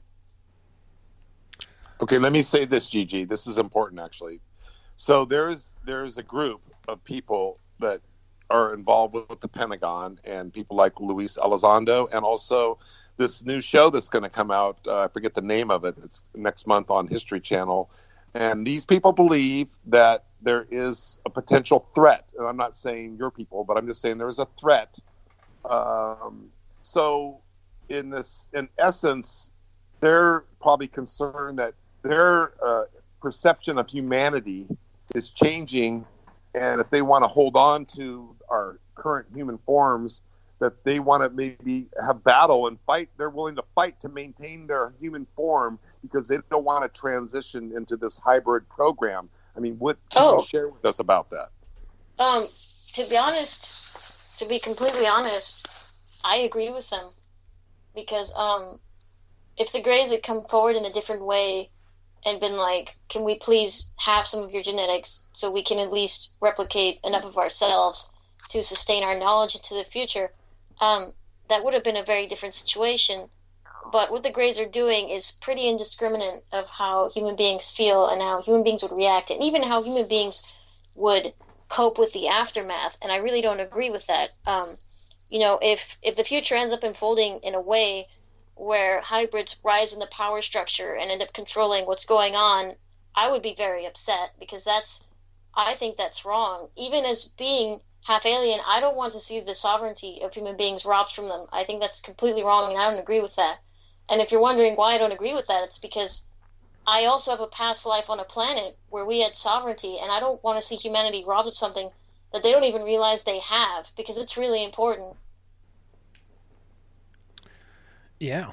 And so, okay, now real quick, let's see, there was a question.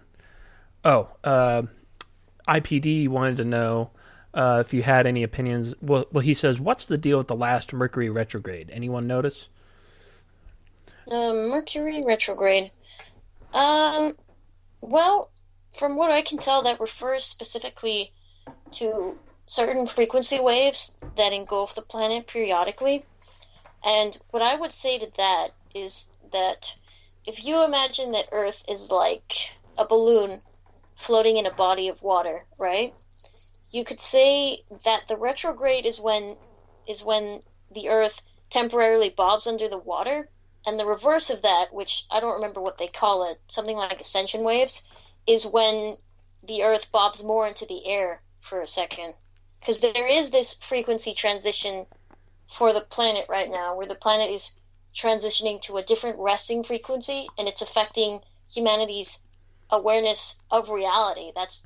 It's incredible, but that's what happens with frequency shifts. And so when you experience something that feels like a regression, it's because Earth is slowly going towards that transition, but there's a bit of tottering along the way, or teetering. Yeah, and Kat is saying, kind of along with IPD, that she says it was a very intense retrograde this March. And I noticed that too myself, and she's saying she got so many downloads this month, it was crazy. So oh yeah, I can add to that, because I've been following what some of the higher beings in the Federation are doing, and they're basically trying to point, well, I say trying, but they've done it. They've pointed the sun at the Earth and shot some of the sun at the Earth, because the sun is a very high frequency object, to even out the frequency distribution of the planet. Because when the Earth fully transitions into this frequency change, you can say that it's going to be in a way cataclysmic, because there's a lot of uneven frequency distribution on the surface of the planet. And when uneven frequencies meet, there's a reaction, just like magnets. But if it's more leveled out and it's more similar across different areas, you're going to see less physical reactions, such as a storm or an earthquake or whatnot.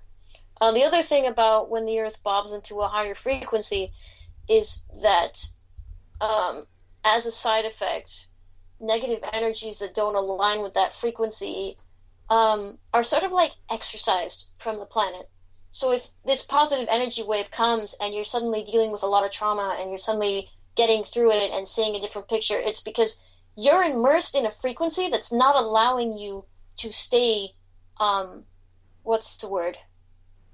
sort of like burdened by those negative frequencies. So it's being forcibly exorcised from you. Can I jump in real quick? Yeah. I'm going to assume that everything you're sharing is nothing that you've read in a book. Is that accurate? Yes, that's accurate. Okay. Exactly. Beautiful. Yeah, that's why we love it. That's why we love Exactly. it. And I'm in love with your brain. Thank you. indeed. Now, you brought up a couple interesting things I wanted to ask you about. So one is, now I was talking to Mike Barra one time, and he pointed out that when humans go into space, whether it's near Earth orbit or just they spend any after a certain amount of time in space, their what do you call it? Their circadian rhythm changes from 24 hours to 24.9 hours, which is interesting because that would be the circadian rhythm if we were living on the planet Mars. So it almost seems to suggest that maybe Humans are Martians. Yeah, is there any? Do you have any sort of? I can add a bit to that. The thing about my knowledge as it pertains to the Earth is that I came to the Earth only within the last, 50 or 60 years, and I reincarnated even less than that. So I know about what's going on around Earth, and I know about what's going to happen to the Earth, but I don't have a direct first-hand experience of Earth's long past. There's some ETs that do, and it's either because they've been reincarnating on Earth many times to watch humanity's history, or that they've gone into the past to literally see what happened and then came back. But what I can say from what I have learned from other ETs around Earth is that there is a specific, strong connection between humans and Martians, like a familial connection. Right. Okay. Now, also, there's been some discoveries by a lot of people, but namely, Billy Carson has this his organization called UFAH, which is the United Family of Anomaly Hunters, and they've been finding, going through the Freedom of Information Act and documents coming out of NASA. They've gone back and looked at these photos of Mercury and Venus, and they're finding all kinds of anomalies on there, and some pretty clear, if you ask me, pretty clear architecture that's on the planet, and we always assume it's too close to the sun, or perhaps it is now, to host any sort of life of any beings like humans or any of the races that visit here. But what with your with your remote viewing prowess, what do you feel was going on Mercury or Venus, and is there anything still going on, and will there be more to happen on Venus and Mercury?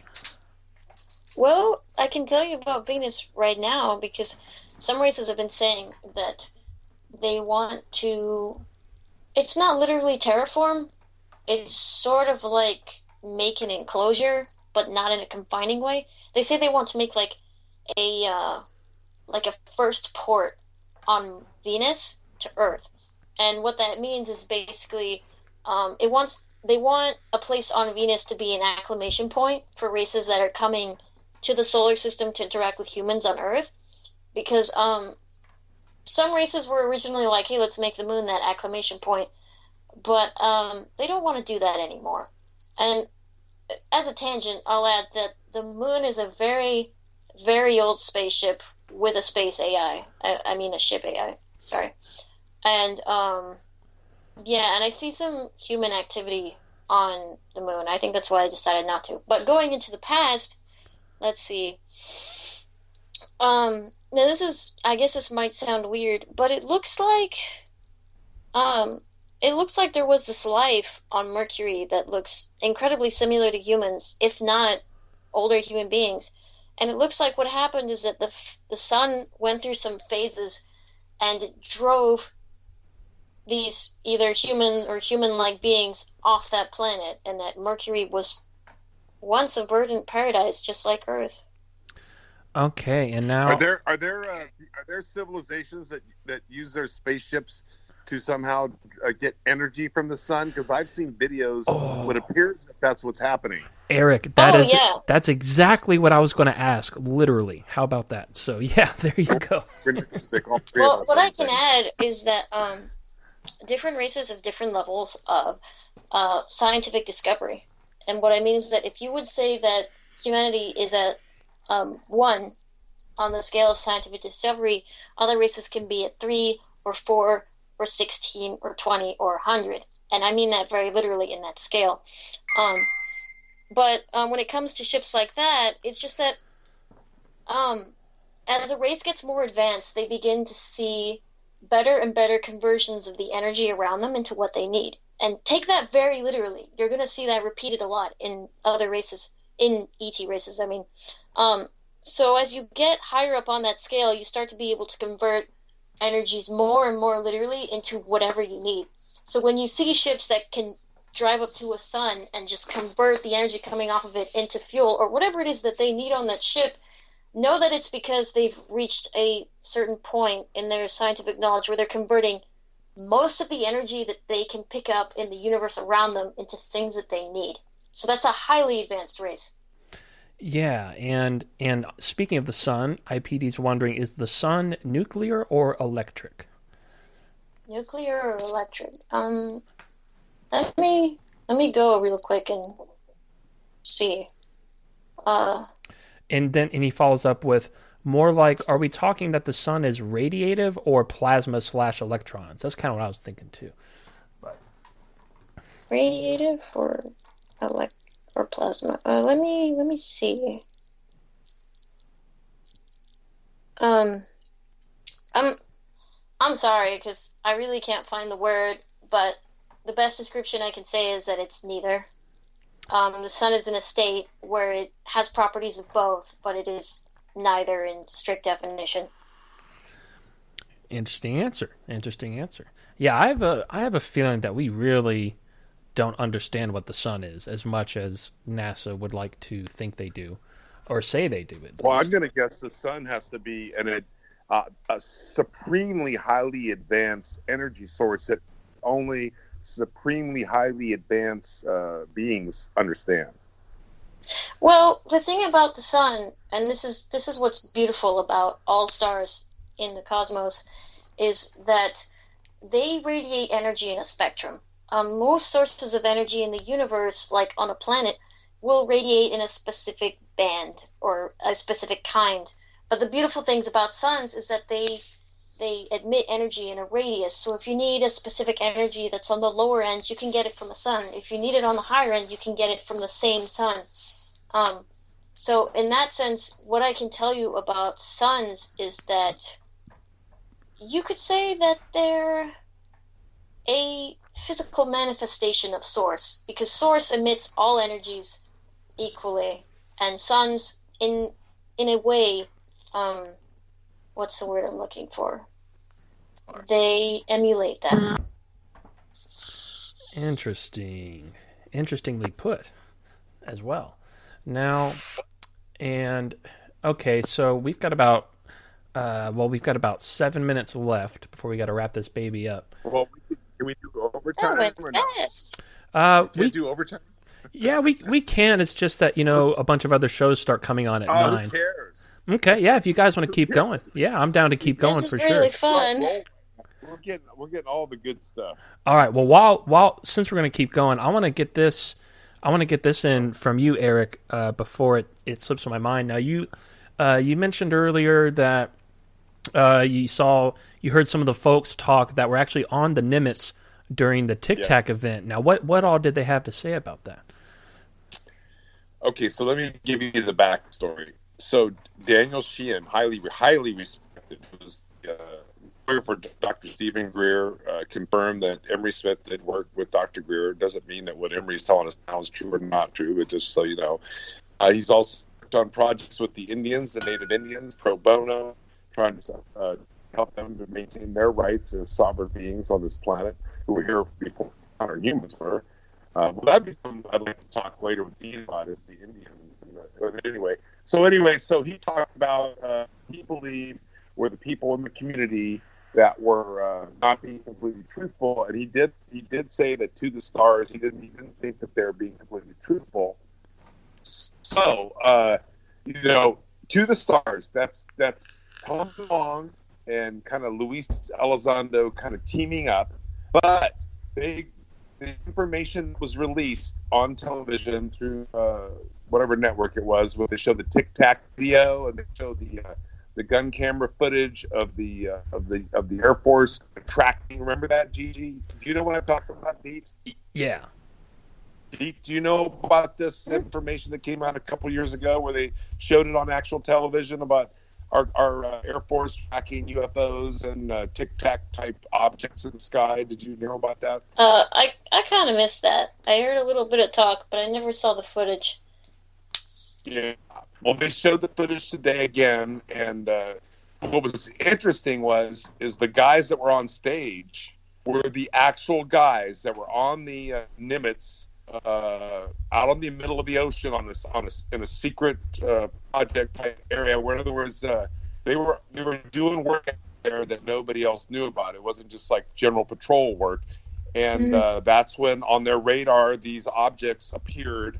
And then they scrambled out these I don't know what type of jets they were, but they scrambled them out there to try to track these things. They were tracking them, and they would always kind of escape, and they would, they were doing all these different movements that so cool. Yeah, it was very cool. But here's what I didn't know, Gigi, and I don't know if you knew this, is that it all started off with this object that was just underneath the ocean surface that they could see, and they could see it on the radar. A very large object that was kind of lit, kind of like what do they call that? An OSO? Or USO? Yeah. USO. Underwater submerged object, yeah. So that was down there, and apparently when that happened, and then these tic-tac type objects came from, I think they said like 28,000 feet or something like that, some huge number, came down to the surface 50 feet below, right above the ocean, in 0.7 seconds, and some guy that was in the audience that was a mathematician said they were going like 24 or 25,000 miles an hour. In other words, it was just a phenomenal speed that these objects came down from the sky, from the atmosphere, and landed, and they were circling around this object that was in the ocean. So these guys that were on stage were there and witnessed this and observed it on their tracking system. And they were there communicating with the planes, the jets that were flying around. And this was the first time, one of the first times they've been on stage. And they were very emotional. As they were telling their story, they literally were having to fight back tears, both of them, because of just you could tell these guys, they even said that they had no belief whatsoever in anything like UFOs or ET. In other words, they're just doing their job. No comprehension or understanding of anything beyond just what they're doing. And then they had this event, and it shook them to their core, to where even to this day, they still get emotional because it changed their paradigm completely. So that's really interesting. That was go ahead. I would like your thoughts on that, Dee. You get any feel off that? Yeah. I went to go look at that time just now, and it looks like the ship that these ships you called it Tic-Tac came near. It looks like the ship that was underwater. The Nimitz? Oh no, I'm not talking about that one. You said there was another ship under the water? Yeah, you're right. I'm sorry. Go ahead and continue. I'm sorry. It looks like the ship that was under the water was from a race that came to Earth pretty recently and was trying to figure out how to establish contact with you. But the Tic Tacs are from the Federation, and they were pissed. They were like, what are you doing here? You didn't even go through official channels, and now you want to try and contact them? So it looks like they were picking him up, or them up. It was a couple of beings in that ship. Well, that's you know what? That's amazing insight, because I'm going to share that with them. If we can help get them to understand potentially. I mean, they might have information also. It's another piece of the puzzle. Yeah. Real quickly, just for fun, just for shits and giggles, Reverend Doc Red just walked in the room. Doc is the host of Quantum Hologram Matrix. I don't know if he's in the mood, but Doc, want to add any insights? This is a story. You want to tell us a story about anything exciting or new that you learned in the last week here while we're at the UFO MegaCon?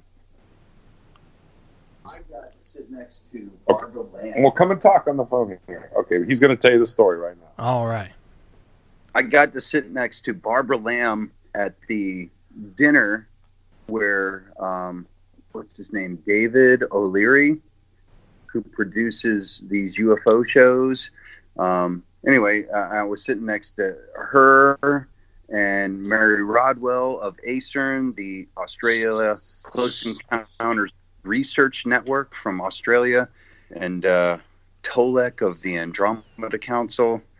And anyway, we had a most revealing conversation before the interview started with George Knapp. It was awesome. Had a great time. That sounds so cool. Yeah, it was really cool. All right, man. So you've been there right along with Eric. You've been there since not yesterday, but the Friday before that, huh? Sunday, actually. So it's like a day 7 or 6, whatever today. Wow, man. I wish I could have been there. It sounds like nothing but amazingness. Oh, tell him the story. Since we got Doc Rev on the phone, tell Gigi what. Okay, so you, me, and Brad are down at the pool down here at the Edgewater. I'm gonna let Doc Rev tell the story. And we're down there, and we're at the swimming pool, and then we go in the hot tub. And we met those people from Colorado. Tell what you remember from that whole experience with the Doc Rev. Go for it. So it was this guy and his girlfriend, and he used to be this covert military operative that was sucked into the system when he was a kid, and sucked into some kind of MK Ultra super soldier program. But he was not a 20 and back kind of guy. He was terrestrial. And you meet the guy, and you can tell you'd never want to pick a fight with him. He never graduated from high school, and he's a genius in quantum physics. You know, I mean, how many non-high school graduates are geniuses in quantum physics? And his girlfriend worked underground underneath the Denver airport, and had clearance given to her by the mayor of Denver, and whoever else, and showed us pictures of different extraterrestrials that were very animal-like kind of extraterrestrials, some very ghost-like, and mantis beings, and I mean, like a gray type being, also like a hybrid gray type being, and just blew our minds. And and at first you're kind of like, are they telling the truth? But you look in their eyes, and you can see they're almost nervous telling the story. Not that they're nervous that they're lying, but they're nervous because they never revealed the story before. And I totally believe them. I totally believe them.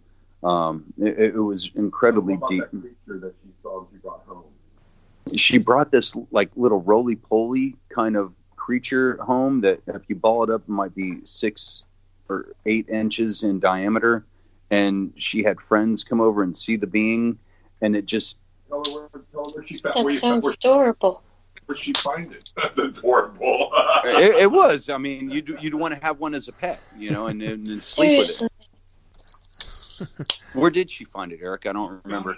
She found it underground when she was working underground the Denver airport. It just appeared one day, and she found it, and it was down there for 2 weeks. She just observed it, and I don't know what compelled her, but she decided to put it in a bag and take it home. True story. And she did, and she's got pictures of it. And she's got videos and pictures of it. Yeah. Wow. Did I imagine Eric took pictures of the pictures? News story where their best friends, there was like 3 or 4 of them, their best friends came over to their house and they talked about it, but they never ever told anybody else. But they told me and John and Brad Olson in the hot tub of 3 days ago at the Edgewater in Laughlin, Nevada. That was classic. Right, and they've been living out of their car.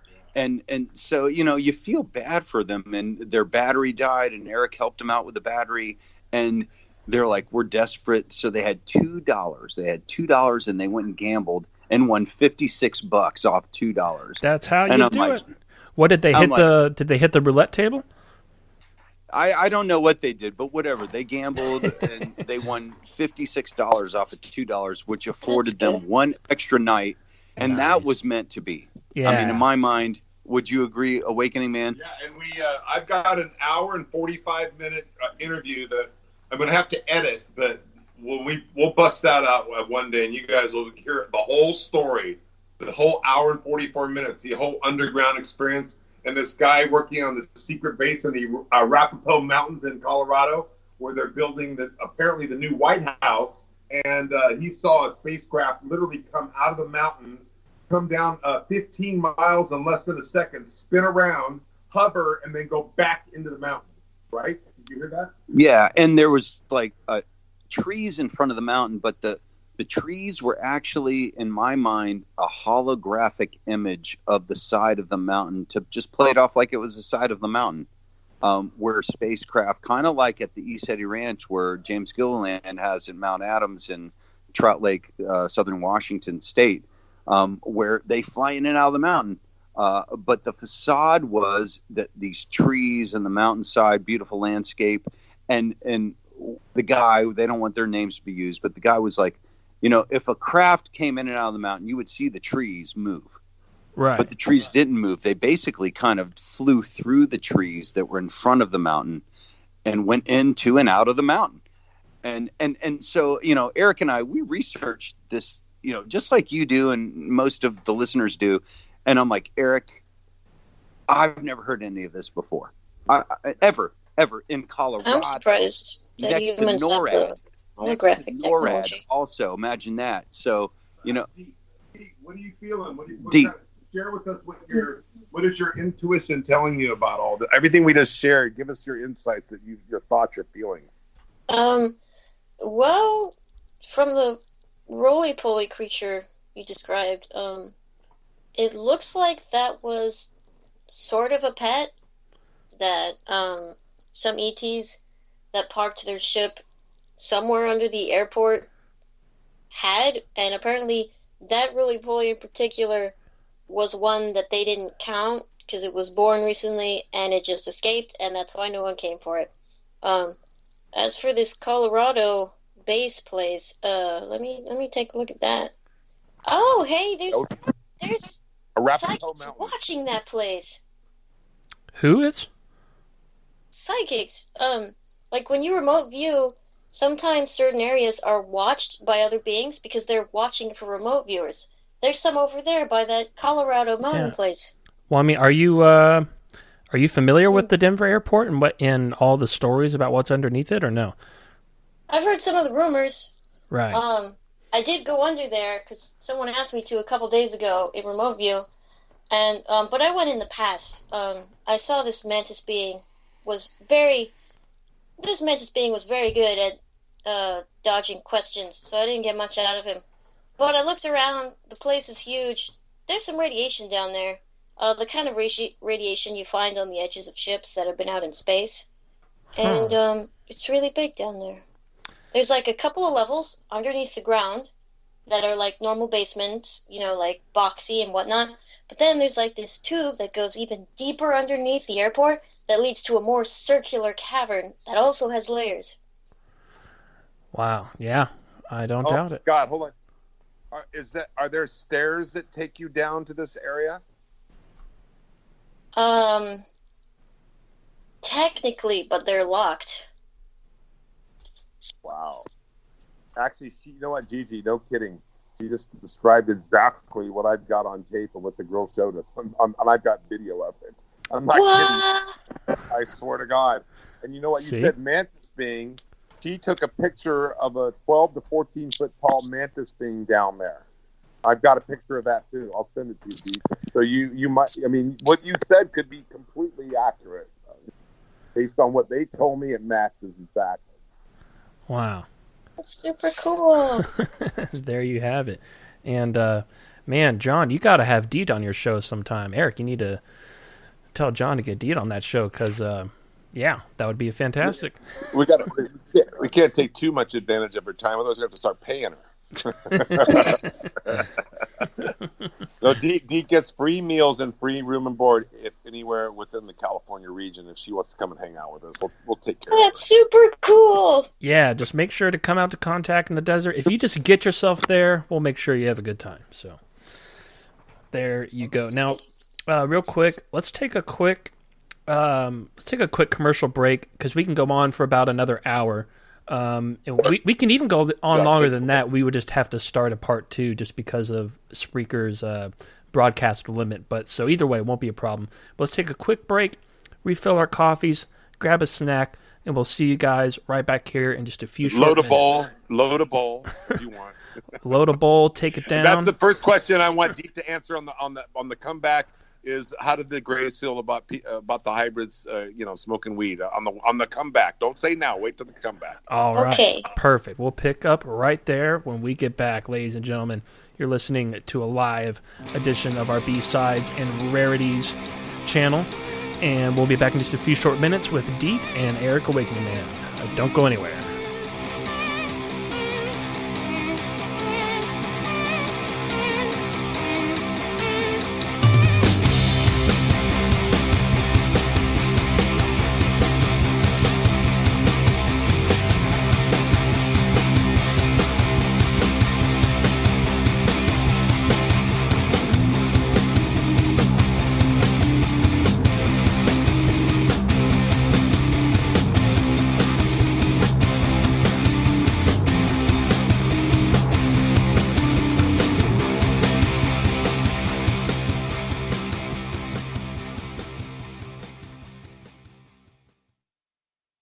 When you're always on the go, it can be a hassle getting the proper servings of veggies and fruits into your everyday diet. Life gets hectic, making it hard for us to always make healthy food choices. Not to mention it's pretty expensive. Wouldn't it be great to ditch the long grocery store lines, but still get your fruits and veggies all at once? What you need is Balance of Nature Fruits and Veggies capsules, made with 31 of the highest quality fruits and vegetables and grown right here in the USA. Balance of Nature is 100% natural, safe, and affordable. For a limited time, use discount code TALK and you'll get 35% off your first preferred set of Balance of Nature Fruit and Veggie capsules, along with free shipping. Call 1-800-246-8751 today. Ready for the real results you want and need? Then you need Balance of Nature. Call 1-800-246-8751. That's 1-800-246-8751 and use code TALK.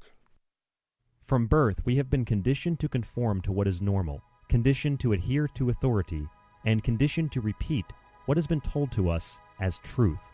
I'm Ryan Gable, and here at The Secret Teachings Radio, I've interviewed hundreds of great guests and done extensive unique research into subjects that span from the paranormal and the occult to health, philosophy, and history. I personally have no affiliations or agenda, except to use objective critical thinking in my analysis of every subject discussed, to empower myself with information and hopefully allow you to do the same. If you want to join me, tune into the Secret Teachings radio broadcast, airing live Monday through Friday from midnight to 3 a.m. U.S. Pacific Standard Time on the Fringe FM. For more information, you can visit our website at www.thesecretteachings.info or email me at rdgable@yahoo.com. Pure Health Defenders, proud sponsor of Shift Happens, producing organic and natural health, wellness, and technology products for people, pets, and plants to thrive alive. Pure Health Defenders, also known as PhD, is powered by C7 Technology, Scalar Energy Atomic Technology, and fueled by Sea Miracle Superfoods. 118 nutrients of the purest sea vegetables Mother Earth has to offer. Recognized 100% by people, pets, and plants, delivering the value the same. Everybody deserves a PhD. Be smart about it. Come join the healthiest family today.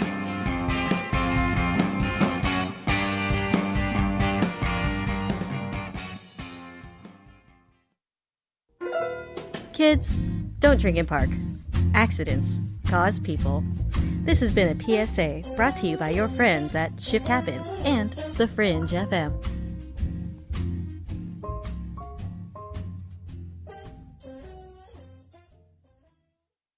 Folks, this is very important information. What's to be said about CBD? AncientLifeOil.com. Our CBD is made from hemp and has 0.003 THC, which means this wonderful product won't get you high, no matter what amount you take. What does CBD do for the body? My hands are tied. But you can Google CBD benefits and be astounded. When you're finished reading, you'll want to log on to ancientlifeoil.com. That's ancientlifeoil.com and purchase. Life is good when you feel good. People are tired of pain. People are asking for non-GMO organic products to help them with you fill in the blank. Legal in 49 states, and again, our CBD is made from hemp. Ancient Life Oil is about helping people one by one by one. If you wonder how good the product is, the CEO takes it every day without miss. AncientLifeOil.com. That's AncientLifeOil.com. Have a great day. Who were the real ancient Egyptians? What is it about ancient Egypt that captivates us all? The critically acclaimed series Magical Egypt is back with all new episodes. Let Chance Gardner and company take you on another adventure through Magical Egypt in the new series Magical Egypt 2. Magical Egypt 2 attempts a forensic reconstruction of the science of the ancients through a study of ancient aesthetics. Also, the best researchers and authors in the field like John Anthony West, Graham Hancock, Laird Scranton, Robert Bouval, Lon Maladuquette, Aaron Cheek, and more join together to explore the topics of the esoteric and the hidden messages of the ancient Egyptians. Just go to magicalegypt.com right now and put in the code word FRINGE and get 10% off any download or order, including the groundbreaking original Magical Egypt series, as well as the new episodes in Magical Egypt 2. Also, check out the great work and the companion series at magicalegypt.com. Click the banner on the Fringe FM or go to magicalegypt.com and use the code word FRINGE and get 10% off your order today while it lasts. KTLK Digital Broadcasting. We rock the paranormal talk.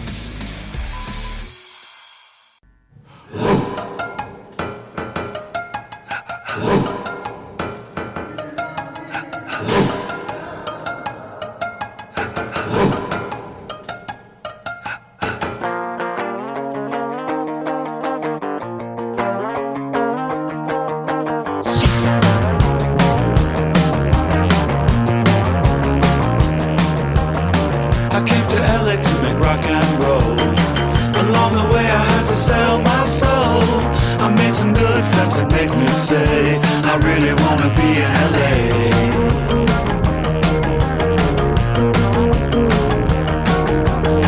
I took the 10 to get to Beverly, laid some rock to tape, roll up on 180. Alan and Natasha always make me say I really wanna be in LA. And we're back. For the, well, no, not quite for the Fringe FM. We're off network, but I'm used to saying that after this song. Welcome back to our live edition of B-Sides and Rarities here for Shift Happens. We're here with D.E.E.T, Down to Earth E.T, and Erik Awakening Man. Now, let us not forget where we left off with Eric's question there, if you want to repeat it for anybody just now tuning in. Erik Awakening Man. Or D.E.E.T, I guess. Oh no, it looks like he dropped out. Well, he asked me if the Greys, how do they feel about hybrids taking weed, I believe it was? Smoking weed? Yeah, and here he's back. So Erik, what was your question? Okay. So, I mean, what do you know cosmically about the flower? I mean, everybody's, it's now becoming legal. Years and years ago, alcohol, no, and then that kind of boomed, and now marijuana, no. Now that's taken off. I mean, how did the ET feel about this, this substance? Do you know?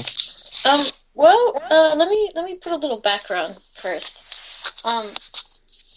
From what I've seen, one of the reasons that humanity tends to accept mind-altering substances very slowly is because, as a general awareness, humanity's awareness of these things is new, or at least it's new now. So there's a great amount of caution. But when it comes to these things, as in comparison to other planets, a lot of people are going to love to hear me say this, and you can take this as true as it gets. There are psychedelics on every planet. Oh, and yeah. Some of them function exactly the same way. Some of them function only for the native planets beings' biology, but they're naturally occurring on every planet. So what do you think is there any sort of intelligent, what am I trying to say here? Is there any sort of intelligent placement of these psychedelics? Like, is there an intentional reason why psychedelics exist from any sort of race or faction of any kind, or intelligence of any kind? It's your question is kind of on point, but kind of not, in the sense that it's going to sound strange, but it's like, like a natural law of this world. Like that equation that predicts how many bunnies will be born after two bunnies mate. I think it's the Fibonacci sequence or whatever. Right. That's something that sort of identifies a natural phenomenon and, shows exactly how it works. And similarly, psychedelics appearing on planets, especially with more sentient life, is kind of like a naturally occurring law. Like, it's always going to happen. Yeah, and the psychedelics sort of appear concurrently with the race. Right. Are And you familiar with ayahuasca or DMT? I mean, people claim that they go on use these substances and they're able to see dimensions and beings that we don't see here normally without those substances. Yeah, I can actually add a lot to that. Personally, I wanted to try it for a while until I realized who I was and what was going on. Then I was like, you know what, I don't really need it now. But the thing about ayahuasca, or DMT literally, is that specifically on Earth, there's plants that sort of exist in a spectrum.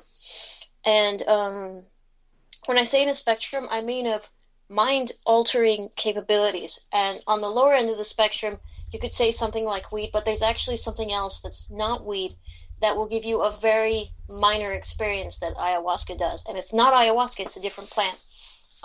But ayahuasca is the condensed version of what its specific plant gives you. And what ayahuasca literally does is that it breaks the resonance you have with your human body.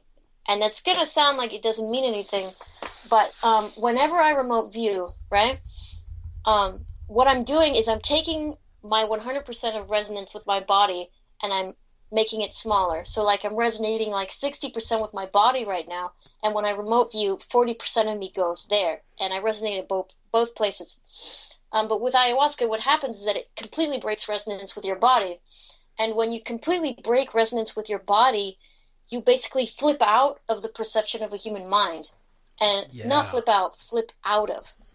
Yeah. And when you flip out of it, you become aware of all of your soul senses at the same time. Yeah. Because the thing about physical life is that as physical life grows and becomes more evolved and older, it gains more and more senses.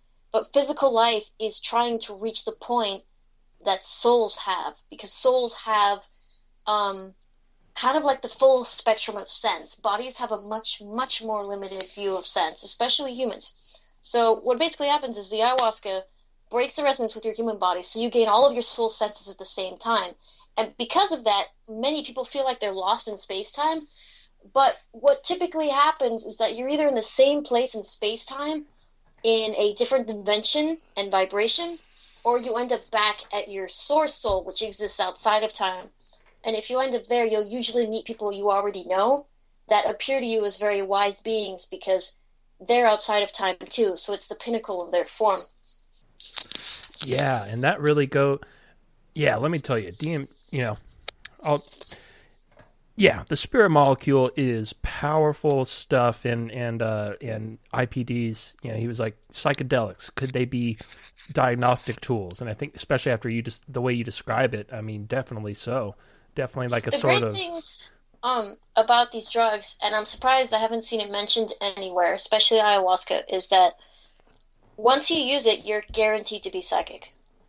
Yeah, you definitely empathic at the very least.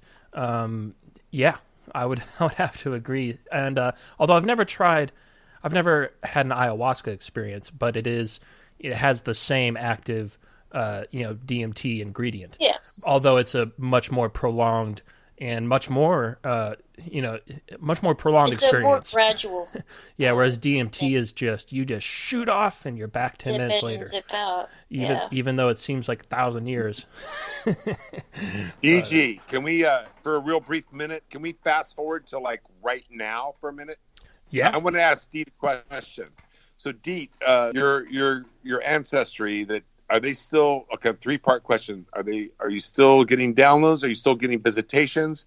And how do you think they feel, for example, if there are hybrids out there that want to experiment with marijuana? I'm just going to use marijuana in this particular instance. Forget all that other stuff. I mean, is there communication or interaction? Is there still guidance? Okay, I see the Greys. They still visit me.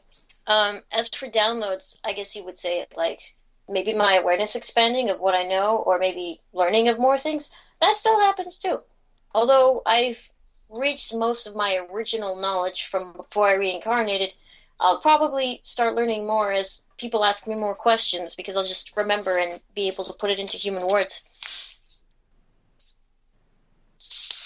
Oh, but about okay, we skipped the part about. Go ahead. About Greys and their view on human drugs. It's actually pretty funny, to be honest, because the Greys, they have 2 specific substances that they use in almost the same way. Really? One to make them feel really happy, and one that sort of just takes them out of their body, like I guess the way that ayahuasca does, but not nearly as extreme, more of like a very relaxed steamboat experience. Do they have a name for that drug? Do you know of? Is there a Grey name? It is, but it's a picture name. So it doesn't have a... Okay, can you at some point draw a picture? Can you draw a picture and post it on Twitter in the next few days, maybe? Yeah, that'd be great. Yeah. But, I would love to retweet that. That would be the greatest retweet of all time. Hey, okay. Look who just joined in the chat room. Jason Quitt's here, everybody. Hey, what's happening, Jason? Oh, we should have Jason call in. That would be the greatest. Yeah, Ask Jason. to call in. Post the number. Oh, we got D to talk to Jason. Oh, we got to have that conversation. Yeah, Jason, if you want to call in, just if not, no worries. I know you're a busy guy, but if you do, I'd rather bring you in through Skype just so the audio quality is better. But yeah, just let me know either way. It's all good. But anyway, keep on it's going. a shift happens. Well, tell him your Skype handle, so if he wants to do it, how he can get a hold of you. Oh, I've got it. We'll make it. You got him. Okay. Yeah. So anyway, the Greys, I mean, are they still trying to be like a family, like in our family structure? You know, the mother and father, it used to be, maybe not so much now, where they're trying to teach you and mold you. Do the Greys still, when they come to visit you, are they still trying to teach you and mold you as their human hybrid offspring? Well, I would say that it's, like you say, still trying, but they pretty much have. Like, I mean, you're mostly talking to the end product here. One thing I would like to add, though, before we completely go into this subject, is that the Greys have seen the effects of marijuana, and they don't approve of it.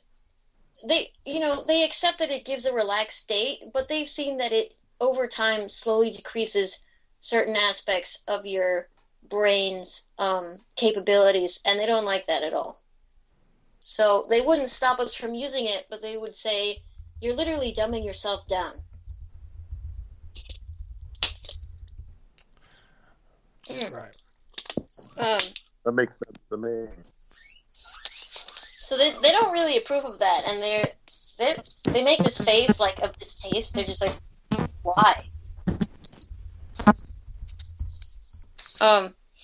But as refers to your other question, which was about how they function, since the Greys have lived in space for so long, they function as large, almost tribal families now. So they've almost reverted to the way that humans used to be.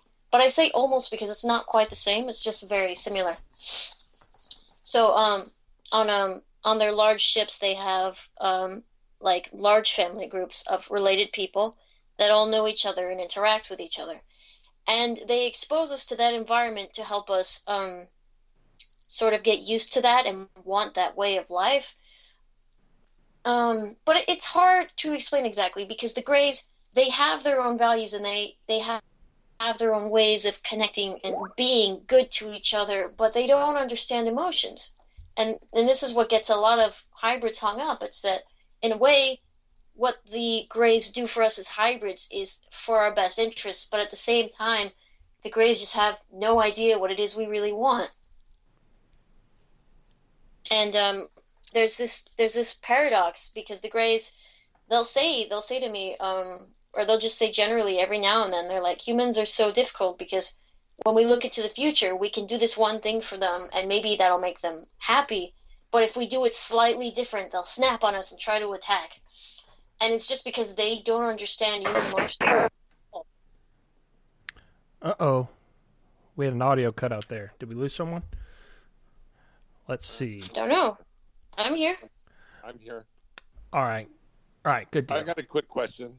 So NASA is saying, that we'll be on Mars in 2030, 10 years basically, and Popular Science, and they did a whole issue on that humans will be on Mars in 2035, and then maybe we already believe that we're there, but they're saying, publicly that this is the public plan for the future, that's predictive programming. So can you look forward, or what can you say that you might be able to add to that? How can you imagine our future maybe 10 or 15 years from now, or can you talk on that at all? Yeah, I can. What I would like to add about that far into the future, and this might be a bummer in a way, but 15 years into the future diverges into 4 most likely possibilities, and 2 of them are really, really bad, so best try to avoid that one. But 2 others, one is where we're sort of in this state where we know there's something going on. The ETs are flying around in their ships, but we don't really know what's going on, and we're still using our really, really bad, useless tech. The other one is where we've reached a sort of hesitant trade balance with ETs generally. Is this what humans call timelines? Are you kind of referring to potential? Yeah, these are timelines. Yeah. Do humans even have any say in a timeline, or are the ETs totally controlling the timeline? Oh, that's a really funny question, because you're saying that like humans don't have any control, but humans are always the deciding factor.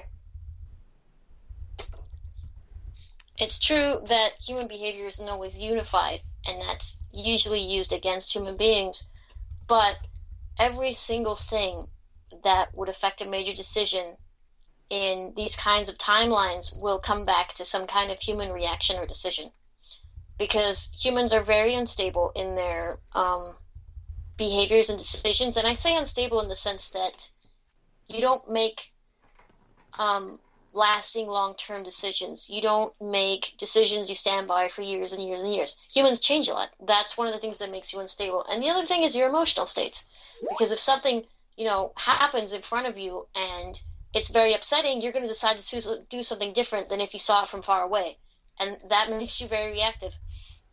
But these timelines, what keeps these timelines different is it's mass human reactions. That's what diverges these timelines into different ones, because in the best possible future, humans react in a better way, and they react better because the reaction isn't the whole planet at once. It's different areas over different information slowly. In the one that's just sort of okay, humanity doesn't really react, so humanity doesn't wake up to what's going on. And then the 2 that are bad, the information either comes out all at once, or someone shines the light on what's going on, and everyone just freaks out. So this is exactly why, in my opinion, disclosure, government, the Pentagon, the intelligence services, the world authorities, not just the United States, have come to understand that humanity is better served if this quote-unquote disclosure is dripped out, because if it comes all at once, it could literally affect the timeline in a negative way. Is that what you're saying? Well, that's the thing. The timeline where disclosure doesn't happen is also bad. Some of the timelines where disclosure doesn't happen end up being the way some would describe it, a new world order kind of thing, and that's really freaking terrible. To be honest, it has to be a balance, because we have to keep a somewhat steady but slowly increasing drip of information to the public, And if it stagnates, then we're going back to where we are right now. And if it picks up too much, then we have a bad reaction and we end up with more conflict. All right. Now real quick, what do you guys say? You guys want to bring Jason in here? Sounds like fun. Yeah, bring Jason. God, yes. Jason, for sure. Please. All right. So let me go back. Now I don't have my other Skype account going, so I'm going to have to bring him on here, which means we're just going to have to listen to a ringtone for a second. Oh. Whoops. And that, ladies and gentlemen, was what we call the wrong button. All right, let's do this again. Oh, Jason. All right. And bing, bam, boom. All right. Oh, wow, I'm actually surprised. Ah, that's right. It doesn't ring. All right, good deal. All right. Keeping it professional here. Jason there? Not just yet. Let's see. Here he is. Oh. Jason. I am here. There. Man, you know what's Jason, funny? I got to ask you, how long have you been able to hear what we've been chatting about tonight? Just a couple of minutes. I'm sorry. Oh my God. Yeah. Okay, but, at some point, go back and listen to the beginning because we're here with down to earth ET, so I just called her D.E.E.T. D-E.E.T. just for short. And I just, as soon as I knew of her and I got to talk with her, I thought, my God, Jason Quitt's got to meet this lady because I just feel like maybe you guys are from the same star family or the same. So anyway, Could Jason, this is D.E.E.T. This is Jason. You guys chat for a while. I'm going to shut up. Wow. Well, nice to meet you. And I did get a chance to listen to the last couple minutes, and very, very interesting stuff. Yeah, okay. she let me tell you, she's a remote viewer, and when it comes to when it comes to remote viewing for me, it's like I said earlier on the show, it's pretty hard to impress me with that, and this is one of those people. And we've had her on. She called in the other night. We had her on the show a couple weeks ago, and I just never run out of questions to ask, and her answers are always just very unique, genuinely unique and fascinating. And yeah, and it's funny. Earlier this show, we specifically mentioned how it'd be cool to have you two together on the same show, and then what do you know? You pop in the chat room. There you go. Well, luckily I checked my Twitter, and Idea Petri Dish, I think that's his name on there. I know him in real life. Messaged me, said, "Check this out." So he brought me in here. There you go, IPD coming to the rescue. Now, so let me just tell Jason real quick. I don't know, if, Jason, you probably know him at the UFO MegaCon with the Reverend John Polk. Yes. Yeah, I mean, we'll talk another time, but the information that came from Bill Ryan, as you know, was with Kerry Cassidy. I got to spend a lot of time with him, also with actual Richard Doty, George Knapp, and anyway, lots of information I'll talk to you privately about, but that might help in the understanding of this whole thing that's happening. I'm looking forward to talking about it, but I want to talk about D.E.E.T. So you guys, I'm just going to shut up again. Well, Eric, why don't you go ahead and steer this ship because you're the glue here. You're the co-host for the night.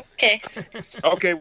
Well, let me just say this. So the first time I heard Jason Quitt speak was on Jimmy Church, Fade to Black. And I'm sure Jason remembers. He came on. He was kind of an unknown at that time. I hadn't heard of Jason. And everything that he was talking about, for whatever reason, was just what they call resonating. I was just feeling it. I mean, and I was like, right away, I didn't really feel like I had needed to research what I was feeling. And what I was feeling was it was coming across as very genuine and sincere.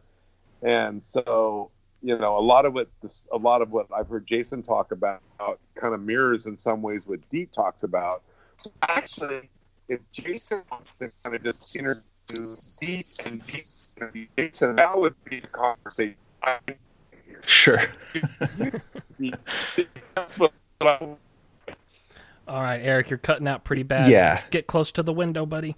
Well, what I find fascinating about this whole, let's say, ET hybrid consciousness is that what I've been finding and what I've been researching and experiencing is that we live multiple lives simultaneously in multiple timelines, and our consciousness could jump from myself as Jason. It could jump into a parallel life or a parallel timeline of another self and experience what's going on there, be involved, try to understand what's happening, and then that information and images will come back to me here, and it's making me a very different person, realizing that our consciousness is not just here in these physical bodies, but it's stretched out over time and space. And in some, I don't know if it's a resonance or at certain moments of your life, we tap into different selves for different reasons. But I find it fascinating that we can project. Sorry, it's late and I'm starting my words again. We're projecting our consciousness through time and space and bringing back nuggets of truth, nuggets of understanding to make us better people. And I think that's always available to us. To hear D.E.E.T, to hear other people coming forward who has this very strong connection to other selves. Am I getting that right, D.E.E.T? Yeah. Okay. That you can, it's like you're tapping into a resource of this cosmic order of yourself and could tune into that and bring those consciousness fields through time, space, and dimension and articulate those ideas like you're doing tonight. Yeah. What I can add on to that is that there's a certain way that you can cultivate your soul, which it sounds pretty vague, and I'm sorry, there's not a whole lot I can use to describe it, but certain experiences or things you can do in your lifetimes will sort of like organize your soul's mind. And especially the last lifetime I had really did that for me. That's one of the reasons why I can remember so well and tell you about so many things, is because the last life I lived was a very spiritual and in tune life, and it, in a way, it sort of organized my soul's mind. So as long as I can tap into the mind of my soul, I can see these things very clearly. And all you have to do to have a similar property is to work towards organizing your soul's mind in this lifetime. And can I ask you a question? Because it's rare to talk to people that have these kind of experiences. But there are many instances over the past couple of years where I'm called out of body to go to some other place, and it's at a moment of death. It's almost like you're being called to another version of yourself somewhere else in time and space, and you're going to be there with that other person to help them with their transition. Yeah. And I mentioned this on Jimmy Church's show. When it comes to beings that have the capability of gaining attachment to physical life, so beings that can think and feel and have emotions and ideas and concepts, we as souls, we make a system and an organization to help those consciousnesses sort of transform back into a more pure consciousness like source. Because when you have the capability to get attached to life and to physically living life, it can make you stagnant once you die. And we know this, and we've really tried to make a process to make it easier to go through that transition. Because life, from a spiritual point of view, from like a non-living point of view, life is this incredible experience. People say life is a trip, but as a spirit, life is more than a trip. Life is like the most amazing, heart-wrenching, and heart-uplifting drug you'll ever take, and you'll never forget it. You'll never forget a single moment of it. So life is this powerful experience that always molds and changes the spirit every time you go through it, especially the more details that the life form you take can take in, especially the more intelligent the life form you are can take in. So we have a system in place, and you know, it's interesting that you say that you go out of body, because there are souls that specifically stay as souls to help guide other souls, and then there's souls that are living and yet will guide other living or other now non-living souls back to source. And it's just a process, and this process came about a long time ago when the first kinds of biological life started to come into being that gained attachment, because their attachment to physical life actually dissuaded other forms of consciousness from trying to be physical life, because they were like, whoa, they're like staying really, really stagnant and really low in the frequency. Life maybe isn't such a good thing. And it actually is. It's just a very, very powerful process. Very, very interesting. Very interesting. So have you done that as well? Have you gone and helped with different transitions of different beings? Yeah, there are many times in my dreams where I'll pass through, I think it's mostly space. I think it's very few times time. And I don't usually help people with death. There's only been like 2 times of that. Usually I help people accept a new idea or a new transition into their life. But before I reincarnated as this human alien hybrid, I spent a lot of time helping souls, especially around the earth, because people get really attached to being human beings. It's partially because humans generate such very, very strong emotions. It makes souls very, very attached to everything that happens here. Very good. Eric, you have any questions? No, I'm just kind of blown away, actually.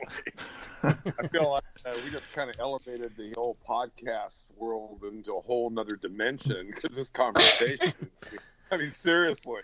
Now, while you were talking, D.E.E.T, IPD was wondering if you could clarify who's we in the context of everything you were saying. Were you talking about the collective we, or we as in you and your gray family? When I said we, like when we made the system, it's all of consciousness. That's what I figured. Mostly sentient consciousness, but all of consciousness. Okay, so you you present yourself, or you are a gray hybrid. Is that Yes. That's correct? Okay, so I've only had one experience that I'm conscious of with what we would consider a gray alien.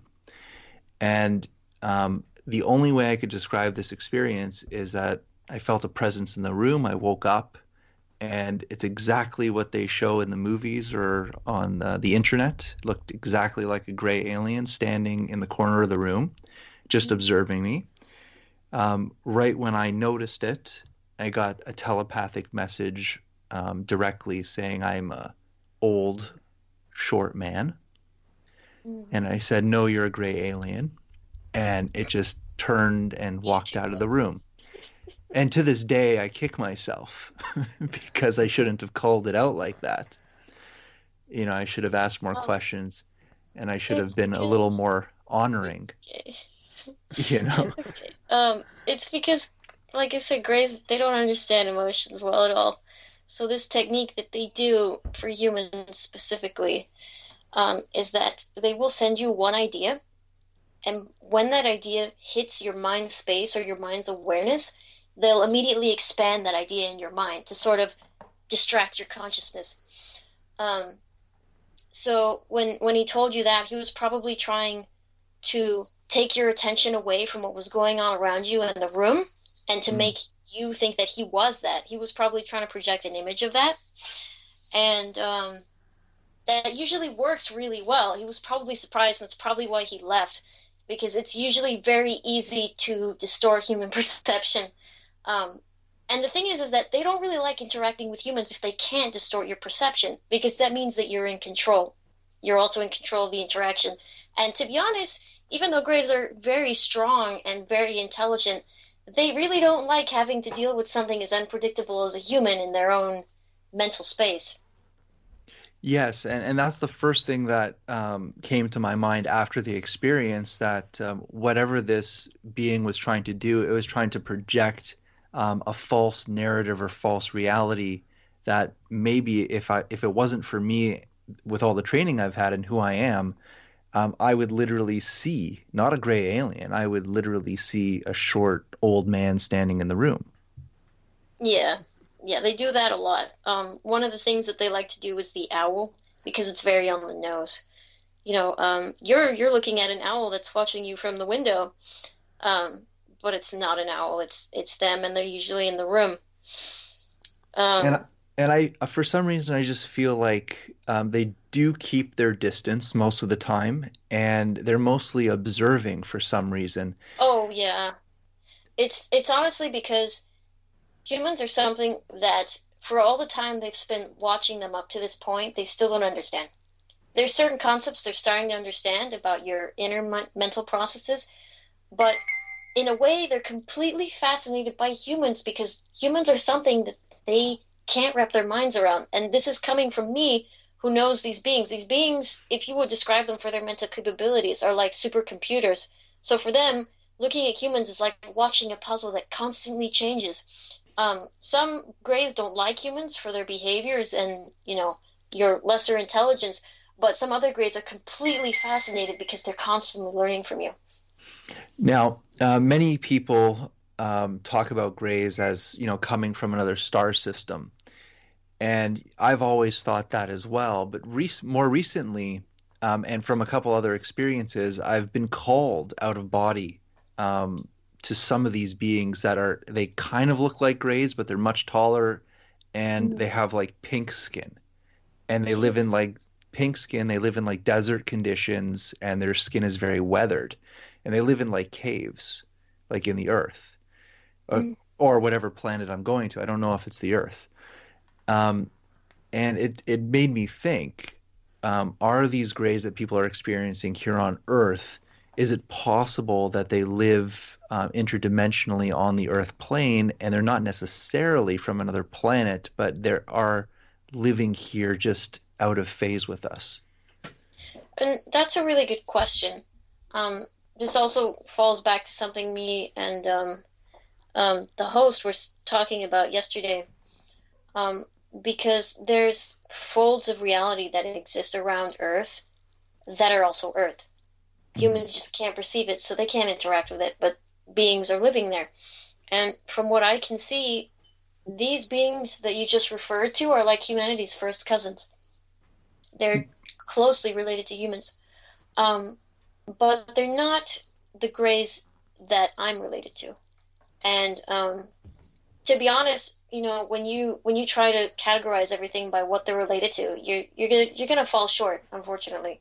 It's a useful way for some things, but it's not for everything because there's so much convergent evolution that happens with genetics over time. You would think that things would get more different from each other, but if they're in similar environments, they start to get more and more similar, like a convergence. Yeah. But there's going to be a lot of races that look like Greys and can be called Greys because there's many races that have lived only in space, and the Grey look is convergent evolution of space. There's similar looks, like living underground or living in caves, and it'll always be slightly different than living in space because there's slightly different environments. When you see beings that look like more like their base creature, like ape people or like lion people, that's partially because they still live on their native planet, and it's partially because their evolution has not drawn away from their roots, it has gone with their roots. Okay, now real quick, so we got a few questions from the audience, and also we've got about we're almost going on 3 hours here. We've got about 7 minutes left until I would have to terminate this broadcast. Now, Erik, D.E.E.T, Jason, we can do a part 2 and we can keep going. Totally up to you guys. What do you guys want to do? I'm for it. If you guys are for it, I think this is fast. I mean, this is a fascinating I have enough snacks. Jason. Well, I'll just get a cup of coffee, Jason. We would love you even more than we already love you. I'll just say I was up with Joe Roop last night till like 4 a.m. Oh, that was a great show, by the way, too. That was a very, I was going to call in at the beginning, and I just kept waiting for a point where it seemed appropriate. I was like, you know what? There's no point of calling in. These guys are crushing it. So I literally woke up at like after 1 p.m. today, and I'm like crashing hard right now. Like I don't know. But we could definitely do this another time. But I could stay till another 7 minutes is fine. All right. Okay, cool. well, let me real quick, Jason. Are you available potentially next Sunday if we earlier time? Can you see that in your schedule as a possibility? Yeah. Okay, let's D.E.E.T. Are you cool with that? Let's do this all again next Sunday starting at 7 Pacific. If that's good for you. Check real quick. All right.